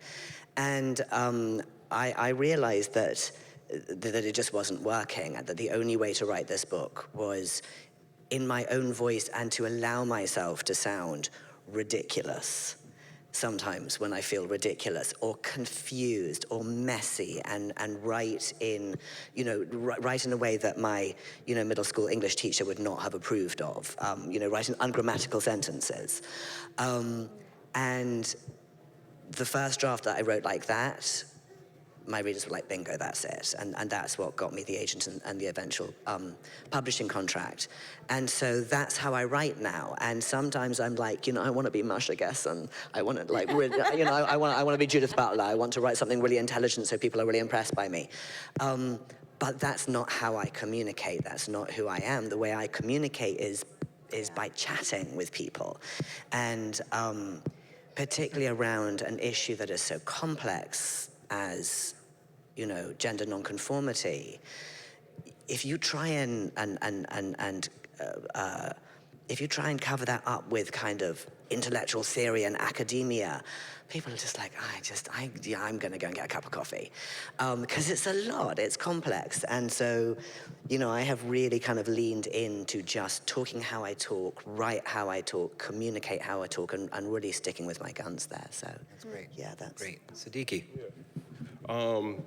That idea of vulnerability and just allowing yourself to be purely yourself, however it comes out, messy, confused, vulnerable, I think it does resonate with the reader. And it's interesting how, we might have like a primary identity that, we latch onto, but in reality, we're all composed of many different identities, which could make something like a wedding like a traumatic experience in a way. Weddings are very great, but then like I'm thinking of my wedding and I'm thinking of like all the different people from different parts of my life, and it was it made me anxious for weeks, because I was like, all these people are gonna be meeting. These people, my family's gonna be meeting with my tag football friends. And so but then when you're a child of immigrants, that sense of multiple identities just heightens, and the anxiety. And when Namrata was speaking, I was like, I feel you. Like, it's like a question as simple as, where are you from? Oof. Could be so, like, depending on, you have to answer it different ways depending on the place and depending on the person. So if I'm in a cab in New York City and the driver is West African and he says, where are you from? And I say, Boston. Oh. That's an insult. Yeah. That's an insult. Like, the correct answer is, I am Sierra Leonean. I'm from Sierra Leone. If that same person asks, where are you from? And you say, my parents were born in Sierra Leone, but I was born here. That's the wrong answer. You are Sierra Leonean, you know? If I'm in New York City and someone asks, where am I from? Then the correct answer is Boston. If I'm in Connecticut right here, you know, because I'm here just for a short stay, I interpret that question as, where are you coming from? And that is the Bronx. And so it's just, it's a lot. It's a lot. You have multiple identities. You know, the quote, Brian, that you said, like, how people see you and how you see yourself. Like, if you're a child of immigrants, the way the world sees you at best is you're one thing. At worst, you're neither. Like, you go to Americans and you're like, I'm American, I'm born here. They're like, where are your parents from? Where are you from? And then you go to your African family and you grow up with all these toys on the floor and the ability to talk back to them. And they're like, you're American. And so, but in your heart, you feel fully both. Yeah. And so when I was writing fiction, I was like, you know what? I want to capture many voices, and you know, people can make of it what they make of it. I would say that, like, as an immigrant or having these straddling connections, like, thinking about in home, you don't have a question of identity. You are what your parents say you are, and that's it. Like, there is no exploration, there is no, like, and if you act against the cultural agreements of that in your home, you were othered in your own home, you know, mostly disciplined, but in that way. So it is rough. Well, my brain's all over the place because I'm an academic, and that's what it does. I know we were going to move to audience questions. I want to, before we move to that, just thank you, because I honestly could sit around and listen to all of you for hours, because this question and whoever put this panel together is at the core of life, I think. Yes. And my home is a very blended, mixed home, and I keep thinking about, like, that's my sacred space and bringing good energy into that space. But then when the boys started dating and some of the bad energy that came in with that dating space, and I was like, not in my house. You go out in the garage. Take that argument out in the garage. But I was also thinking, all of us in the world right now are really thinking about homes, the history of homes, and how awful we can be to other people and their homes. And I had a question for the panel to just discuss before we take audience questions about, why is it important to write about home, or at least to explore home, and why is it important to write towards who you are as a human being? And if this was an audience of K-12 students, I'd be like, listen here, take notes. You know, what is your answer to that? Like, why home, why identity, why? I'll just start and say, I think it's a universal experience, right? If you're unhoused, your definition of home is different than if you're housed in Westport versus Norwalk versus Bridgeport. But there is something from, as we evolved from cave people to now, home is what anchors us, and it is the universality, and all of the individual stories thematically have to be grounded somewhere, and a setting is home, right? Regardless of whether it's a train or whatnot. So I would say that's the relationship. I think of, I like what Sadiq was talking about, you know, the different countries. I know, for one thing, for myself, when I hear a Jamaican person voice, I light up. Yeah. Could be in a crowd someplace, or in an environment out someplace, and you hear a person speaking Jamaican. I think I'm like, yeah, and It's just something comforting about that.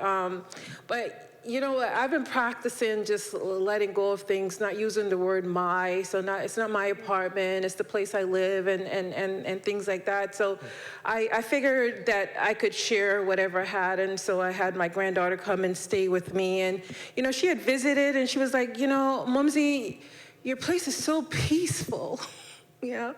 And she came to stay with me for a little bit, and then it got chaotic. And I was like, do you remember you said it was peaceful here?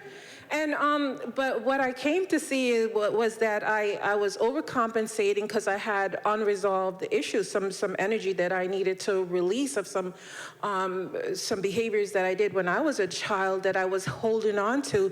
And so then I kept repeating the same behavior, trying to comfort her, try to comfort my daughter, and because of something that was missing within myself that needed to be comforted. So I kept trying to do it on the outside. And when that happens, what I realized is I was showing them that they were better than me. You know, you're better than me. Here, you have this. As a matter of fact, my grandmother's big bed that I never got to sleep on, my granddaughter, I gave her my bed, my room, and everything. And then she started treating me like a second-class citizen. And then I started using the word my. This is my home. This is my room. This is my bed. You know, get out. You can't have this anymore. It became chaos in the house, but I had to take back the space because, you know, I work and I work hard. Like I work 144 hours in 2 weeks, 2 weeks ago. It's a nice paycheck. You know, but I was like, when I come back to this apartment, I want to be able to go into this room and rest and lay my head down and feel that peace in the environment. So that's what that physical space mean, and I had to, you know, completely embrace that human experience, you know, to live fully in it. But so.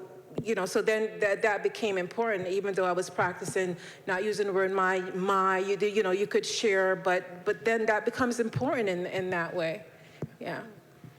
Other thoughts? I think, yeah, like you had mentioned, I think I write about maybe things that have gone awry and amiss in the home a lot, because I think there can be, I think especially, you know, in the US, we sort of inherit this thing from the 50s of like this idealization of what home is and the nuclear family. And I think that makes folks territorial sometimes, or really liable to see like the home is a castle, everything out there is dangerous. So I like to write about home, but also what it's like to leave and the things that aren't perfect about inside home and the idea of home. Yeah, I think you know, whoever said that, like, the only way out is in, or, you know, I kind of think about that with home, you know, you write what's in your heart, and then by just leaving yourself vulnerable and out on the page, you reach other people. You know, I was here last night, I heard Neil Gaiman, and I keep forgetting that Neil Gaiman's British, you know? So he's just Neil Gaiman to me. And so like, I'm here, and I had a moment, I was sitting in the back right there, nice cozy seat, listening to a Neil Gaiman story, and I'm like, I traveled from the Bronx, I'm in Connecticut, we're all listening to a British author, and we're laughing at the same thing.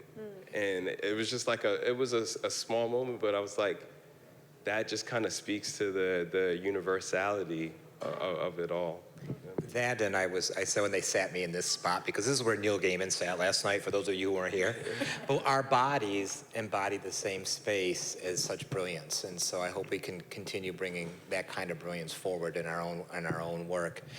Do we have questions from the audience? This panel has been so perfectly wrapped up that you have hit everything for us. So I'm going to remind the audience to applaud our authors one more time.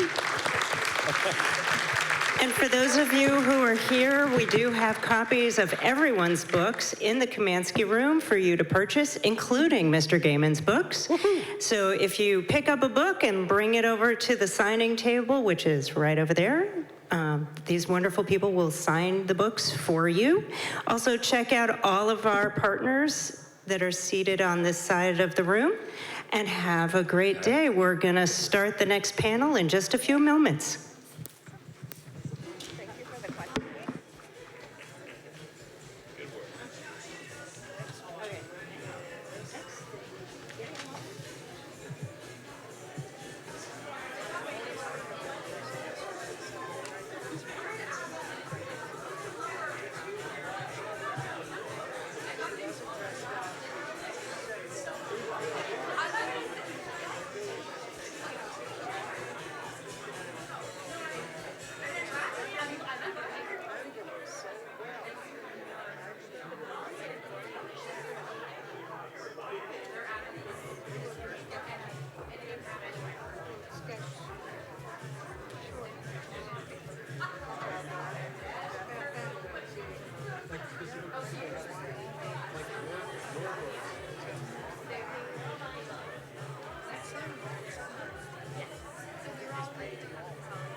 I'm staying out of it. I'm just along for the panels. I know nothing. I can't even remember which panel we're up to. No, I'm kidding. Yeah. And thank you for signing. Yes. She's a huge reader when she's playing.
Please join us in the forum for the next panel, Community into View, Writing Race, Culture, and Identity.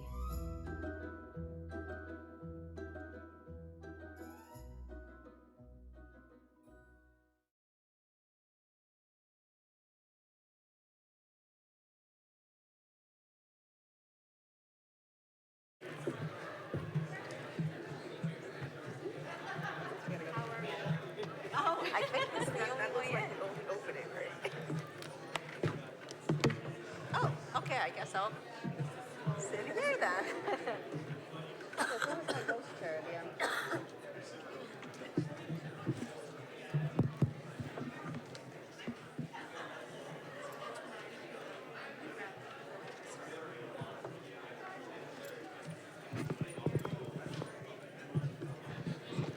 So we're going to go ahead and get started. I'm really excited to talk to all of you, but first I do want to give a quick shout out to Kindred Thoughts Bookstore that is located in the historic Arcade Mall, the second oldest mall in the country. Can you imagine that? At 1001 Main Street, Suite 8 in Bridgeport. Thank you. So, I'd like to start out with us introducing ourselves to each other and to our audience. Hi, I'm Antoinette Brembell. I am Connecticut's 8th State Poet Laureate, and I'm super, super excited to be here with all of you. So, go ahead and introduce yourselves, and if you want to say a little something interesting about yourself, go ahead and share. I guess Yeah. I should go first. This is why you guys left me this chair, because I was the last Exactly. one. So hi, I'm Angie Kim. I have 2 novels out. The first one is called Miracle Creek, and the second one behind us is Happiness Falls. It came out about 6-7 weeks ago. And something interesting about myself. So I'm an immigrant. I came over from Korea to the US as an 11-year-old, and which is in middle school, which is really not something that I recommend for anybody coming to a new country, not speaking the language at all. And I'd love to talk to you guys more about that. Okay. Hi, everyone. I am Macho Khodi, and it's wonderful being with all of you here on this panel. I am the author of Innards. My book is a collection of short stories. I'm from South Africa, specifically Soweto. Okay, this mic sounds like I am really loud and lit. Can you hear me okay? Yes? Good? Okay, great. I'm from Soweto, South Africa. Soweto is what you can call the urban heartbeat of South Africa. And it is this honestly magical place. It is a township. South Africa is deeply segregated, and Soweto is a little bit of our Harlem mixed in with a little bit of like the boogie down Bronx, like the cool parts of the Bronx, and maybe a little bit of Connecticut's, I don't know. I honestly love Connecticut so much because of the gardenscape here, and my grandmother had one of the most beautiful hydrangea collections in her really tiny little plot of property in Soweto, so it's got that tiny little bit of Connecticut, and you know, the book very much explores this place, these people, and that's probably the most interesting thing I can share right now, apart from having just been in Korea a second ago. I came specifically from Asia to be here with you. So, I love that. So you've probably been there a lot more recently than I have, because I haven't been able to go back, which is another interesting thing, but. Hi, I'm Cassandra Cobb. By day I work in video games. By night I write books, short stories, whatever people pay me money to do. An interesting thing about me, my family was poor, so we couldn't entirely afford our college fees, and at one point in my life I did a lot of card magic and card tricks in bars to make money to pay for college. That is really interesting. Hi, I'm LaQuette. I'm the author of Vanessa Jarrett's Got a Man. I am from Brooklyn, New York, and currently residing in the Pocono Mountains, which is, we were just talking about, is a total experience. Thank you so much. So let's go down the aisle again, and I'm going to ask you if you think geography is identity, and if so, what happens when multiple geographies collide in one person? Yeah, and insofar as geography is not just, the place where you are currently, but all of the things surrounding that. Culture, especially language for me, those, and not just language in terms of English or, Korean, but, even accents and idioms and things like that. To me, it very much is. And it's interesting that you asked the question about the collision, because Happiness Falls, my latest novel, it is about a biracial Korean-American family. And so in this one family that currently resides in Northern Virginia, but they have also lived in Korea, they are confronting sort of their assumptions about each other, even though they know each other, as well as sort of their relationships with each other, especially their youngest member, who is a 14-year-old young man, their youngest boy who has a disability. He can't speak because he has a genetic disorder. So it's not just in terms of geography as far as your identity, but also your relationship to things like disability and the attitudes that you have about language and a person's ability to speak in a certain way that to me is such an interesting thing to explore that I wanted to explore. So yeah, I very much think so, yeah. I love this question. Is geography identical with identity? Is that the question? I don't think that it is, and I think at the same time it is. I think it's both. Yeah. I read a really interesting, very provocative essay in Sarah Ladipo Manika's latest book. It's a collection of essays, and she's in conversation with a bunch of very fascinating thinkers and writers. Among them is, he's a laureate, Nobel, not Peace Prize, but Literature Prize winner, Wole Soyinka, Nigerian writer. And he said something that completely blew my mind. He has this idea that Africa and the identity of being African is beyond the continent, right? That our Africanness is so much bigger than the geography, and that we're tethered to something beyond this land. I mean, it really, it blew the top off my mind. Like I said, I'm from South Africa, and I have such a deep relationship to this place. But to consider, who am I as an African beyond my relationship to this land? Of course, I've been in conversation with that because of the diaspora for a really long time. But I just thought, wow, this is a huge invitation to blow up this idea that you're leading with of our geography as essentially molding us, right? And it's an invitation to think about yourself as so much more than just this locus where you come from. Yes, it shaped you, but then you kind of get to shape every other place you become a part of through this initial place that shaped you. So Africa becomes Connecticut by what he's inviting us to think about. That is such a beautiful answer, Jesus. Sorry, it's true. That was a fantastic answer. I'm going to sit here for a bit. God. I think to your point, I agree. It depends on the person. For some people, geography is identity, and for others, it's not. And I think for a lot of us, especially if we're immigrants or traveling from our home country, it becomes a conversation onto ourselves as to whether or not it is. For 10 years of my life, I was a journalist, so I traveled a lot across the world.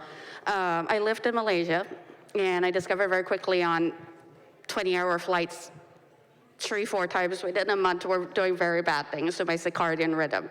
So I got to a point where I was going to assignment 7 hours away from where I was constantly, over and over and over again. And as I did, I think I started latching onto the idea of each country, each city, feeling its heartbeat, its nuances, its accents, its small customs, and carrying them with me. And now that I'm a little bit more settled down, I still hold Malaysia in my heart. It's never going to go away. But it's been 10 years and so many political upheavals. The country that lives inside my soul is a very different one that exists outside. And I find a lot of struggle with it. And to your question, whether the collisions of geography matter and are difficult, they are for me. One of the first things I did when I came to America, because I had a very fresh off the boat accent, was basically steamrolled it as flat as I could. I had no way of going to corporate jobs because people were like, oh, no, you don't sound like you know what you're doing. And for a while, I thought I would completely eliminate the accent until my cousin was like, don't learn how to speak TH. Don't figure out that pronunciation. When you do, you're going to lose that little bit of you that ties you to your home. And to this day, if somebody asks me about how many trees are out there, I hold up my fingers because it's just gonna be trees. For me, geography is identity because I'm from Brooklyn, right? So if you ask me where I'm from, the answer will always be Brooklyn. You ask me where I live, that depends on where I'm physically at.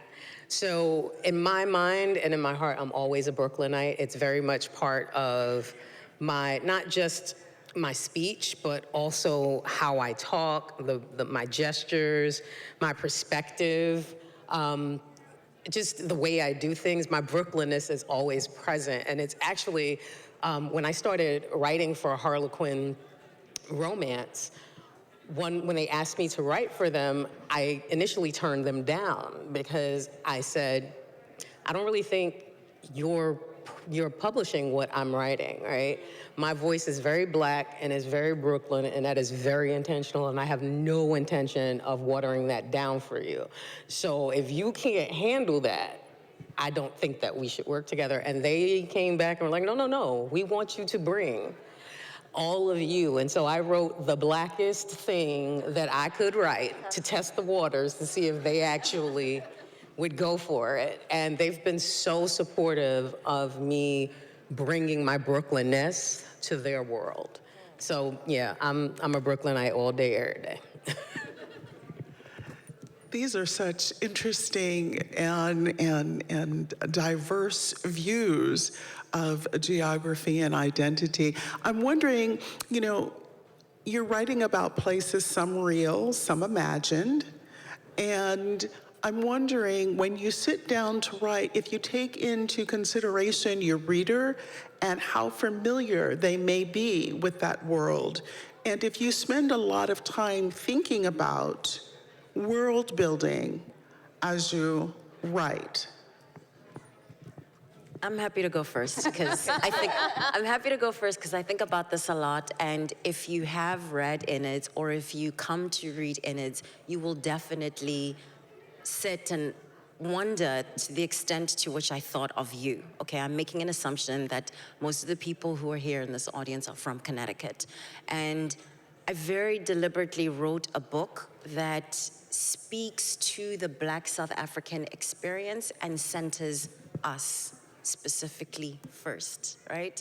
So when you come to the page, you will often feel as though you are reading an English that is a foreign language to you. That's on purpose. That is on purpose, because I want to be in the consciousness of Black South African characters who think and dream and laugh, yes, in English, which should be familiar to you, but in worlds that are entirely separate from yours, right? And at the same time, they're colliding with yours. So what I'm really interested in is, how do I express this consciousness as it understands itself to itself before it's interpreted and translating itself for somebody else's amusement or assuming that somebody else is the audience, right? Like when I'm in my private space in the bathroom, enjoying 2 minutes by myself, I'm a new mom, so those are really my 2 minutes to myself. Those private thoughts, they're not filtered in any other language except for what does Makhokhodi think is funny right now, right? Or what's amusing me or what's worrying me. And I think about this really hard because we ask people who are considered the other to do this hard work of translating for us and making their humanity palatable to us in a way that we don't ask somebody like, say, Tolstoy, right? You've come across Leo Tolstoy. He's amazing. He's Russian, and he's writing about these characters whose inner lives are entirely different from mine as a Black South African woman from Soweto. Nobody considers, hey, Leo, slow down. Is this girl in Soweto going to be able to follow what you're saying about the Muzags and the Kazakhs because she has zero understanding of your world? And yet I come to it, I slow down because there's so much French, there's so much Russian, and I find my way, like, not only I find my way in that page, but I also learn something new. I allow myself to be curious and to learn about the Kazakhs and to maybe see a little bit of myself and my humanity that is in such a wildly different place, to recognize, oh wow, they're not that different from us, right? Like, this is just another human being having an experience that resonates with mine, but in different skin and speaking this other language, and yet I'm able to see myself in this person. Yeah, I absolutely do not. I don't consider the reader at all when I'm creating my spaces, because as you're saying, we don't ask that of white authors who are writing what is considered mainstream, right? If you're a good writer, you create enough context clues that people should be able to follow and understand. But when I'm writing to show me, my people, that when they open this book, they know that this was something that was written for them. It's available to anyone else outside of the community, and they'll understand it if they care to understand it, right? But I don't sit down thinking, well, white folks understand this? Not at all. I absolutely do not. Yeah, it's really interesting because I've been thinking about all the responses, and I've thought about this question a lot, but not in terms of geography and world building, but more in terms of mindset and sort of linguistic, contextual considerations. And what I mean by that is, so in my book, there was a question of who gets to narrate this book about this family. So Happiness Falls is about a father who goes, a father of a missing, of a biracial Korean American family that goes missing at the beginning of the book. And the only person who might know what happened to him is their youngest son, 14-year-old Eugene, who can't speak because he has Angelman syndrome, which is this rare genetic condition. And so the question was, who gets to narrate this? And I chose 20-year-old Mia, who is an older, very, very bossy, very pessimistic, cynical, kind of smartass, kind of annoying. And so people have asked me, like, why did you choose this annoying 20-year-old know-it-all?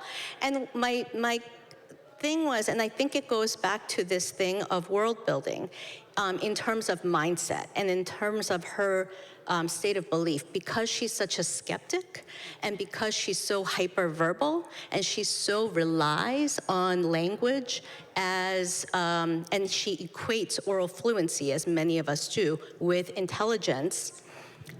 She kind of sort of thought of Eugene as not really being reachable and us not being able to communicate with him.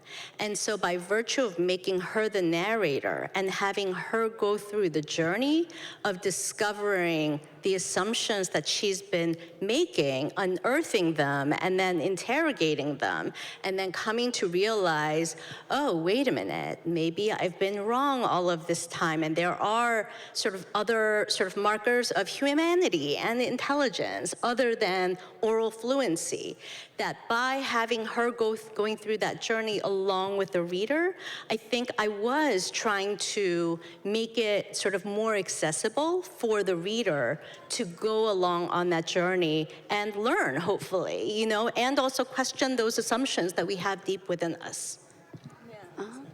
So 3 parts to this. First of all, the questions and the answers are making me feel incredibly raw on the inside. I think it's the first time I've ever been on a diversity panel where I'm just hurting a little bit to just listen, and it's a good experience. The second part of this, world building is really important for me in second world fantasies especially. I work in video games. So when you're doing a design document, you're doing a story, you are also providing almost a framework for the other departments. Design needs to know how things work. The environmental artists need to know how things work. Audio needs to know how voices sound like. And so I get really academic with it. And then I start with what is the mean caloric sustenance in the world and start building economies and communities on it.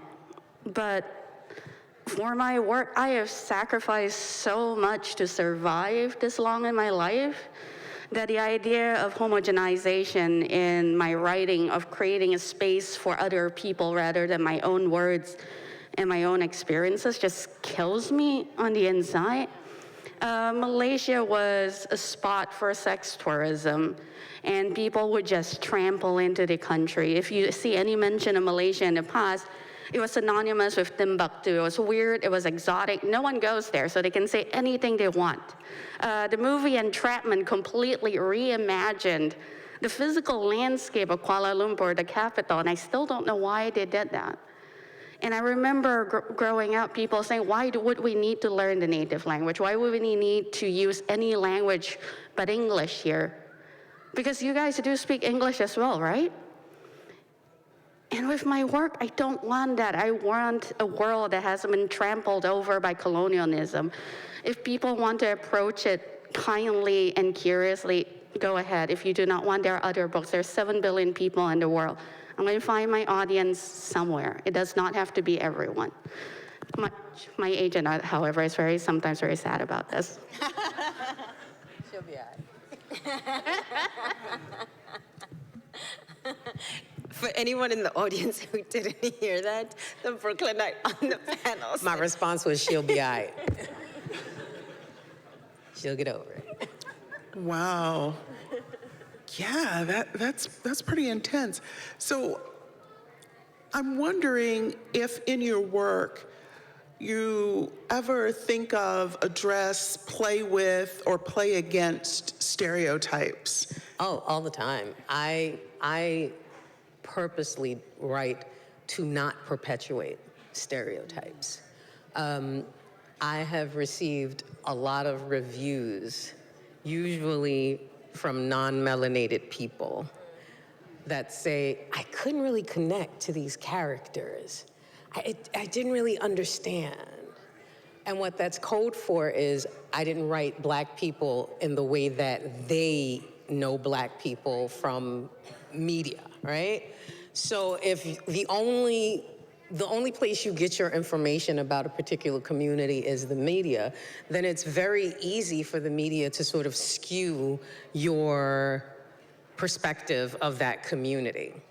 And for so long, whenever we hear Brooklyn and we hear Black, we get very specific images in the media. It's usually gun violence, drugs, Black on Black crime, which is a fiction, actually, because most people who commit crime commit crimes in the areas that they live, and most people live in places that are very homogenous to their own identity, right? But we don't call it white on white crime when it's two white folks. So I purposely don't play into that. I don't write struggle love stories. My stories are not based in struggle, and they're not based in any way thinking that Blackness is somehow a deficit they have to overcome in order to meet the love of their lives and have the love that they deserve, right? I come from a place of joy. My purpose in writing love stories that feature especially Black women is to show us having joy and living our best lives, because when I'm sitting in a room, I don't worry about, my first thought in the room is not, I'm Black and this is such a struggle in my world, right? I don't see Blackness as a burden. That is what other folks outside of the community think of. So I write my Black women especially, how I know them to be: strong, successful, fun, and just ready to take just ready to go on the journey of life and take the bull by the horn, so to speak? I love this question because you can have so much fun with it when you're willing to play and to upend stereotypes within stereotypes. So in Innard's collection that I wrote, there's the very last story is called The Virus. And I had so much fun inhabiting this extremely vile, racist, kind of disgusting character. I mean, if Uam just means uncle. If Uam were to walk into this room, he'd be dripping, not just sweat, but you could smell the rank racism just coming off his skin. He's that kind of person. But at the same time, he's struggling with so much of the stereotypes he himself has imbibed, right? He's somebody who is struggling with the end of apartheid and what does it mean for him to be this white man who was forced to fight as a soldier for the apartheid state. And for me to inhabit his consciousness and to do it not as a joke, but with the seriousness of what a full humanity requires, to humble myself enough to be curious about him, to be humble, or rather to empathize with his complexity, and even to ask myself, how did he end up being this person, right? How did he come to this particular iteration of human being? It was cathartic, it was just a fucking exhilarating ride, honestly. And it was also raucous. It was such a beautiful opportunity to kind of take off a lot of these things that we wear, which are the stereotypes of what we assume about somebody. When someone walks in the room, again, like I said, if Uam were to walk into the room, I would definitely have assumptions. His socks would be up to here. He's wearing these felt schooners. He's like a big burly man. You would have your own assumptions about who he is. And to peel that back and to say, hey, what's underneath the skin? What's underneath this long beard? What's hiding there? What's vulnerable and soft and scared? Underneath all of those stereotypes. And for me, in this skin, to be curious enough and to want to play with those stereotypes. I mean, I had so much fun with this dude. Yeah. So much fun. I'm going to jump in. In direct contrast to everyone's interesting and very intelligent answer, I mostly write really messy, not necessarily wise Asian people, in part because Asian people, I think, are told they're supposed to be perfect at mathematics. They are supposed to carry themselves a certain way. You have the tiger mom, you have the dragon lady, you have the very exotic, beautiful, Asian beauty. And I don't like that. There are a lot of Asian people out there, and we are not a monolith, and a lot of us have our issues. In terms of stereotypes and really digging into things, I think I find myself very often exploring the intergenerational trauma that happens. So much perfection that exists within Asian culture is because of people going, we have given everything to get you here. We have traveled all the way here. And mothers especially give their entire lives over to their children, hoping they can fulfill a dream.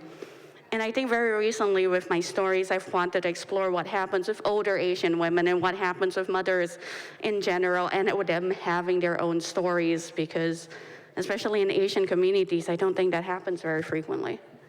But I think as well, and it's something I'm actually struggling with. I've traveled so much, I've spent so much time away from home, and I'm not even entirely an immigrant into the US yet, so I don't always feel like I deserve to talk about my own experiences. It's a work in progress. Yeah, I feel like this whole book of mine, Happiness Falls, has been about trying to upend the tropes and the stereotypes. So my narrator, Mia, she has several footnotes, many footnotes throughout because she kind of gets sidelined. And so many, I think I went through, and something like 40% of the footnotes are about stereotypes, whether they be linguistic stereotypes or whether they even be about the missing person genre, the story tropes. Usually they're about women or girls. And here it's actually a man, and not just a man, but a stay-at-home father who actually goes missing. And what does that entail about the sort of genre of, trying to investigate and what the police assume? There's a lot in this novel about heuristics, which are the mental shortcuts that we use to, get through life. We use race, we use gender, we use language, proficiency. We use so many of the things that are visible on the outside as proxies for so many things, right? Criminal intent, intelligence, beauty, what geography you're from, what country you're from, all of those things. And so using that to sort of question how we think and how we relate to each other again. And so that's something that I had a lot of fun with, especially in the footnote format, like doing a lot of quizzes, like, let's pause for a second here. Do you think that, when you hear the word broken English, have we ever heard that with respect to French people who have a really thick accent? No, I've only heard it used with, Asians and Africans, right? Like the browns and the blacks. Yes, exactly. And so you're just like, why is that? Why is, so those types of little quizzes throughout that make it fun. So I think you're right. I think we who have been sort of thinking about stereotypes for so long, we are having fun with that and trying to question that and sort of saying, let's question it in yourselves, like in us too, So let's talk about genre, because you're working through a lot of different genres, and maybe in genres that certain ethnicities are not expected to be in, right? So talk to me about choosing your genre and then finding yourself and your writing and your characters within that genre. I don't think I chose my genre. I think my genre chose me. So I grew up being, my mom went to work and I stayed with my grandma. So there was no daycare. We were too poor for all that. But grandma was daycare. And what that meant was from the hours of 12:30 to 4 p.m., grandma was watching her stories. And if grandma was watching her stories, you too were watching her stories, because she didn't want you interrupting her. So I grew up learning storytelling from soap operas like Loving, All My Children, One Life to Live, and General Hospital. Right. And then as an adult, I started watching Young and the Restless and Young and the Restless. Bold and the Beautiful. Yes, and Bold and the Beautiful. Yes. So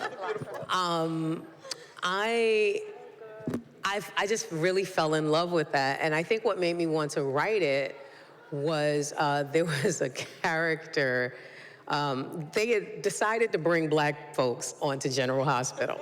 That was the real thing, right? That's the real reason why this storyline came up. So how they did that was they decided that Edward Quartermain, who was the, patriarch of the richest family in the land that owned everything in Port Charles, including the hospital, they gave him a black mistress from back in the day who he reconnects with through their shared grandson. Only he doesn't know that that's his grandson. This is juicy. Right? It is very juicy. So they, along with their grandson Justice, he had a cousin named Keisha. And through Keisha, she wasn't related to the Quartermains because she didn't share. I think her father was the brother of Justice's father or something like that. The two Quartermain boys, who were the most eligible bachelors in town, lost their damn minds over this black girl.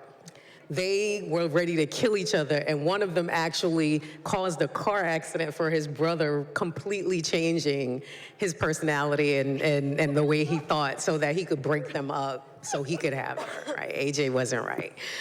But, I had never seen like a Black woman centered in a storyline like this in all these years of soap operas. And I was just like, yes, everyone should love us. That is absolutely correct. But the problem was when I started reading romance, that wasn't present. That wasn't there. So as a poor kid who was going to the library to get, her romance fixin', I did not know about the Black section of the library. So the Black section of the library is where everything that any Black author has written goes. So regardless of genre, if you are a Black author, your work went into the Black section. If you were writing LGBTQ stories, your work went into the gay section, right? So I had not, at 16 years old, I had not been conditioned to go looking in the Black section for romance. All I saw were these beautiful Harlequin presents with these lovely white people falling in love, and the stories were great. But after a couple of years of reading that, I was like, something's missing. Like, what's missing here? And I kind of backed away from romance. And it wasn't until I was, out of college, had a job, had some disposable income, and could buy my own books that I learned about people like Rochelle Allers, the late Frances Ray, Brenda Jackson, Sandra Kitt, who were writing all of these beautiful love stories for Black people and Black women. And I was just like, oh my gosh, I love this. And then when Zane came about and she took up the heat a notch, and I would read Zane's stories, and I literally remember sitting down reading Shame on It All. And I was just like, I have witnessed this conversation between my mama and her sisters. Like, this is my aunties and my mama in this book, right? And it felt so amazing to be able to connect like that in a way that I hadn't previously been able to do reading Harlequin romances. So I decided, I gotta do this. Like, if only to see these stories from my perspective. I wanna see Black curvy chicks from Brooklyn getting their love on too. Like, I want that. And if publishing won't give that to me, I'll give it to myself. And that's pretty much how I ended up writing romance. I adore that. I'm just really happy with the answer. That was wonderful. I think I'm like you in a way that my genre found me as well. I grew up in Malaysia, and there was a writer from, I think about 10 years back or so, who said, there are more ghosts in Malaysia than there are people. And he's not entirely wrong, a bit racist about it, but not entirely wrong. In Malaysia, every year in August, we celebrate what it's called a Hungry Ghost Festival. And it's believed that once, for an entire month, the dead are allowed to return to the world. They can visit, occasionally do terrible things, but it's just a thing that happens. And what was really interesting, that what has stuck with me for almost 40 years, is every neighborhood would erect these massive stages. And people would do variety shows on them. And there would be a line of chairs in the front that would be red. You could not sit there, but you're welcome to sit anywhere else. But the thing is, the shows went on forever. It would be 4 a.m. in the morning, and you would still see people singing and dancing and talking to an audience that wasn't there. Because they believed the ghosts returned to watch. And they were like, well, if our ancestors are here, they deserve entertainment. They can't switch channels anymore. And every home, everyone I knew had a ghost story of their own. Everyone had their own mythos. I grew up with so much of the supernatural, both in media and in interaction with other people. It just stuck. I have tried to write things that have no ghosts or horror or supernatural, but they leak in. They can be data ghosts for all I care, and they still show up. And yeah, the genre just chose me. It stayed. I'm going to be haunted by it forever. Pun definitely intended. I don't think that you read a book wondering about the genre that's in your hand. I think you read a book and you fall in love with the story, right?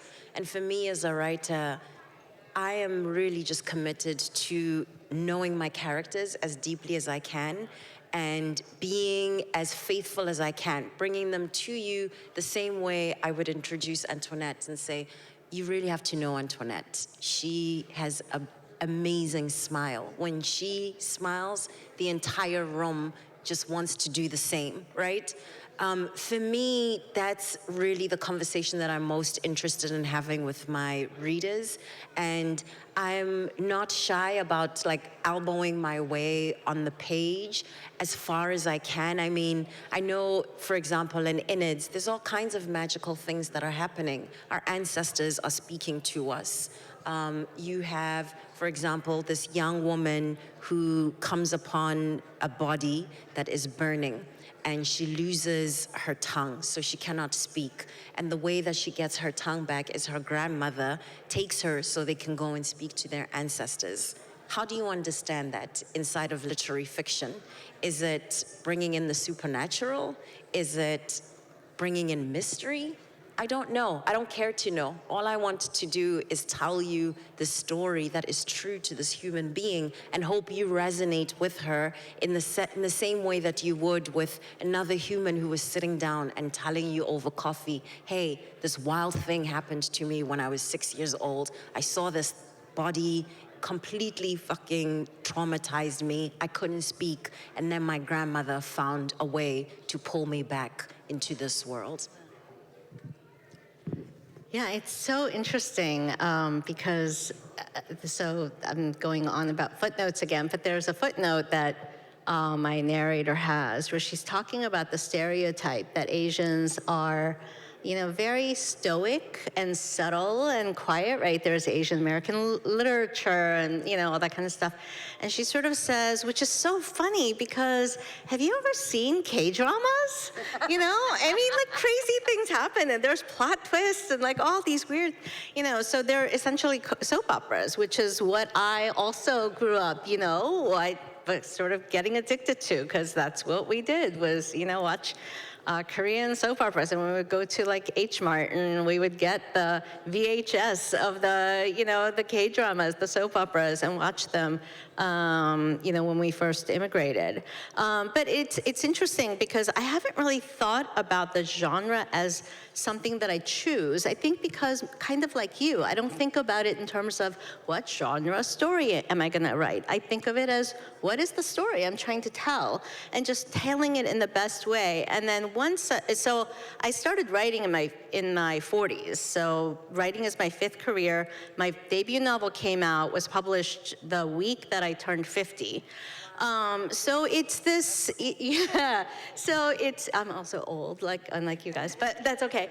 And what's been interesting about that is that when I started writing my, you know, debut novel, I sort of thought of the story, not knowing this publishing, you know, thing about, oh, it has to have a genre. And I sort of thought, yeah, it'll probably be literary fiction because that's what I love, you know, reading. But I also wanted to take advantage of the fact that one of my previous careers was as a litigator.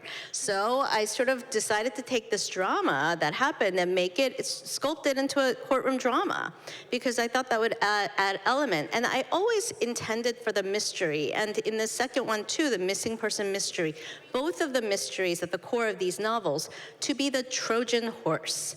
You know, it's like what you use to pull the readers in so that people like me who did, you know, grow up with Korean soap operas and who liked that kind of hook would get hooked in and want to keep on reading, you know, turning the pages. But then while you're there, unleash the stories that are within, whatever those stories may be, you know, and they're linked by this through line. But that's really what it is. It's linked short stories that are linked by this through line. So that's what I sort of thought I was doing. But it is interesting to sort of then, you know, confront the question of like, well, what is it that you are writing? Can we categorize it? And if I want my next book to be dystopian and slightly sci-fi rather than mystery, then all of a sudden it's like, oh my God, are you changing genres?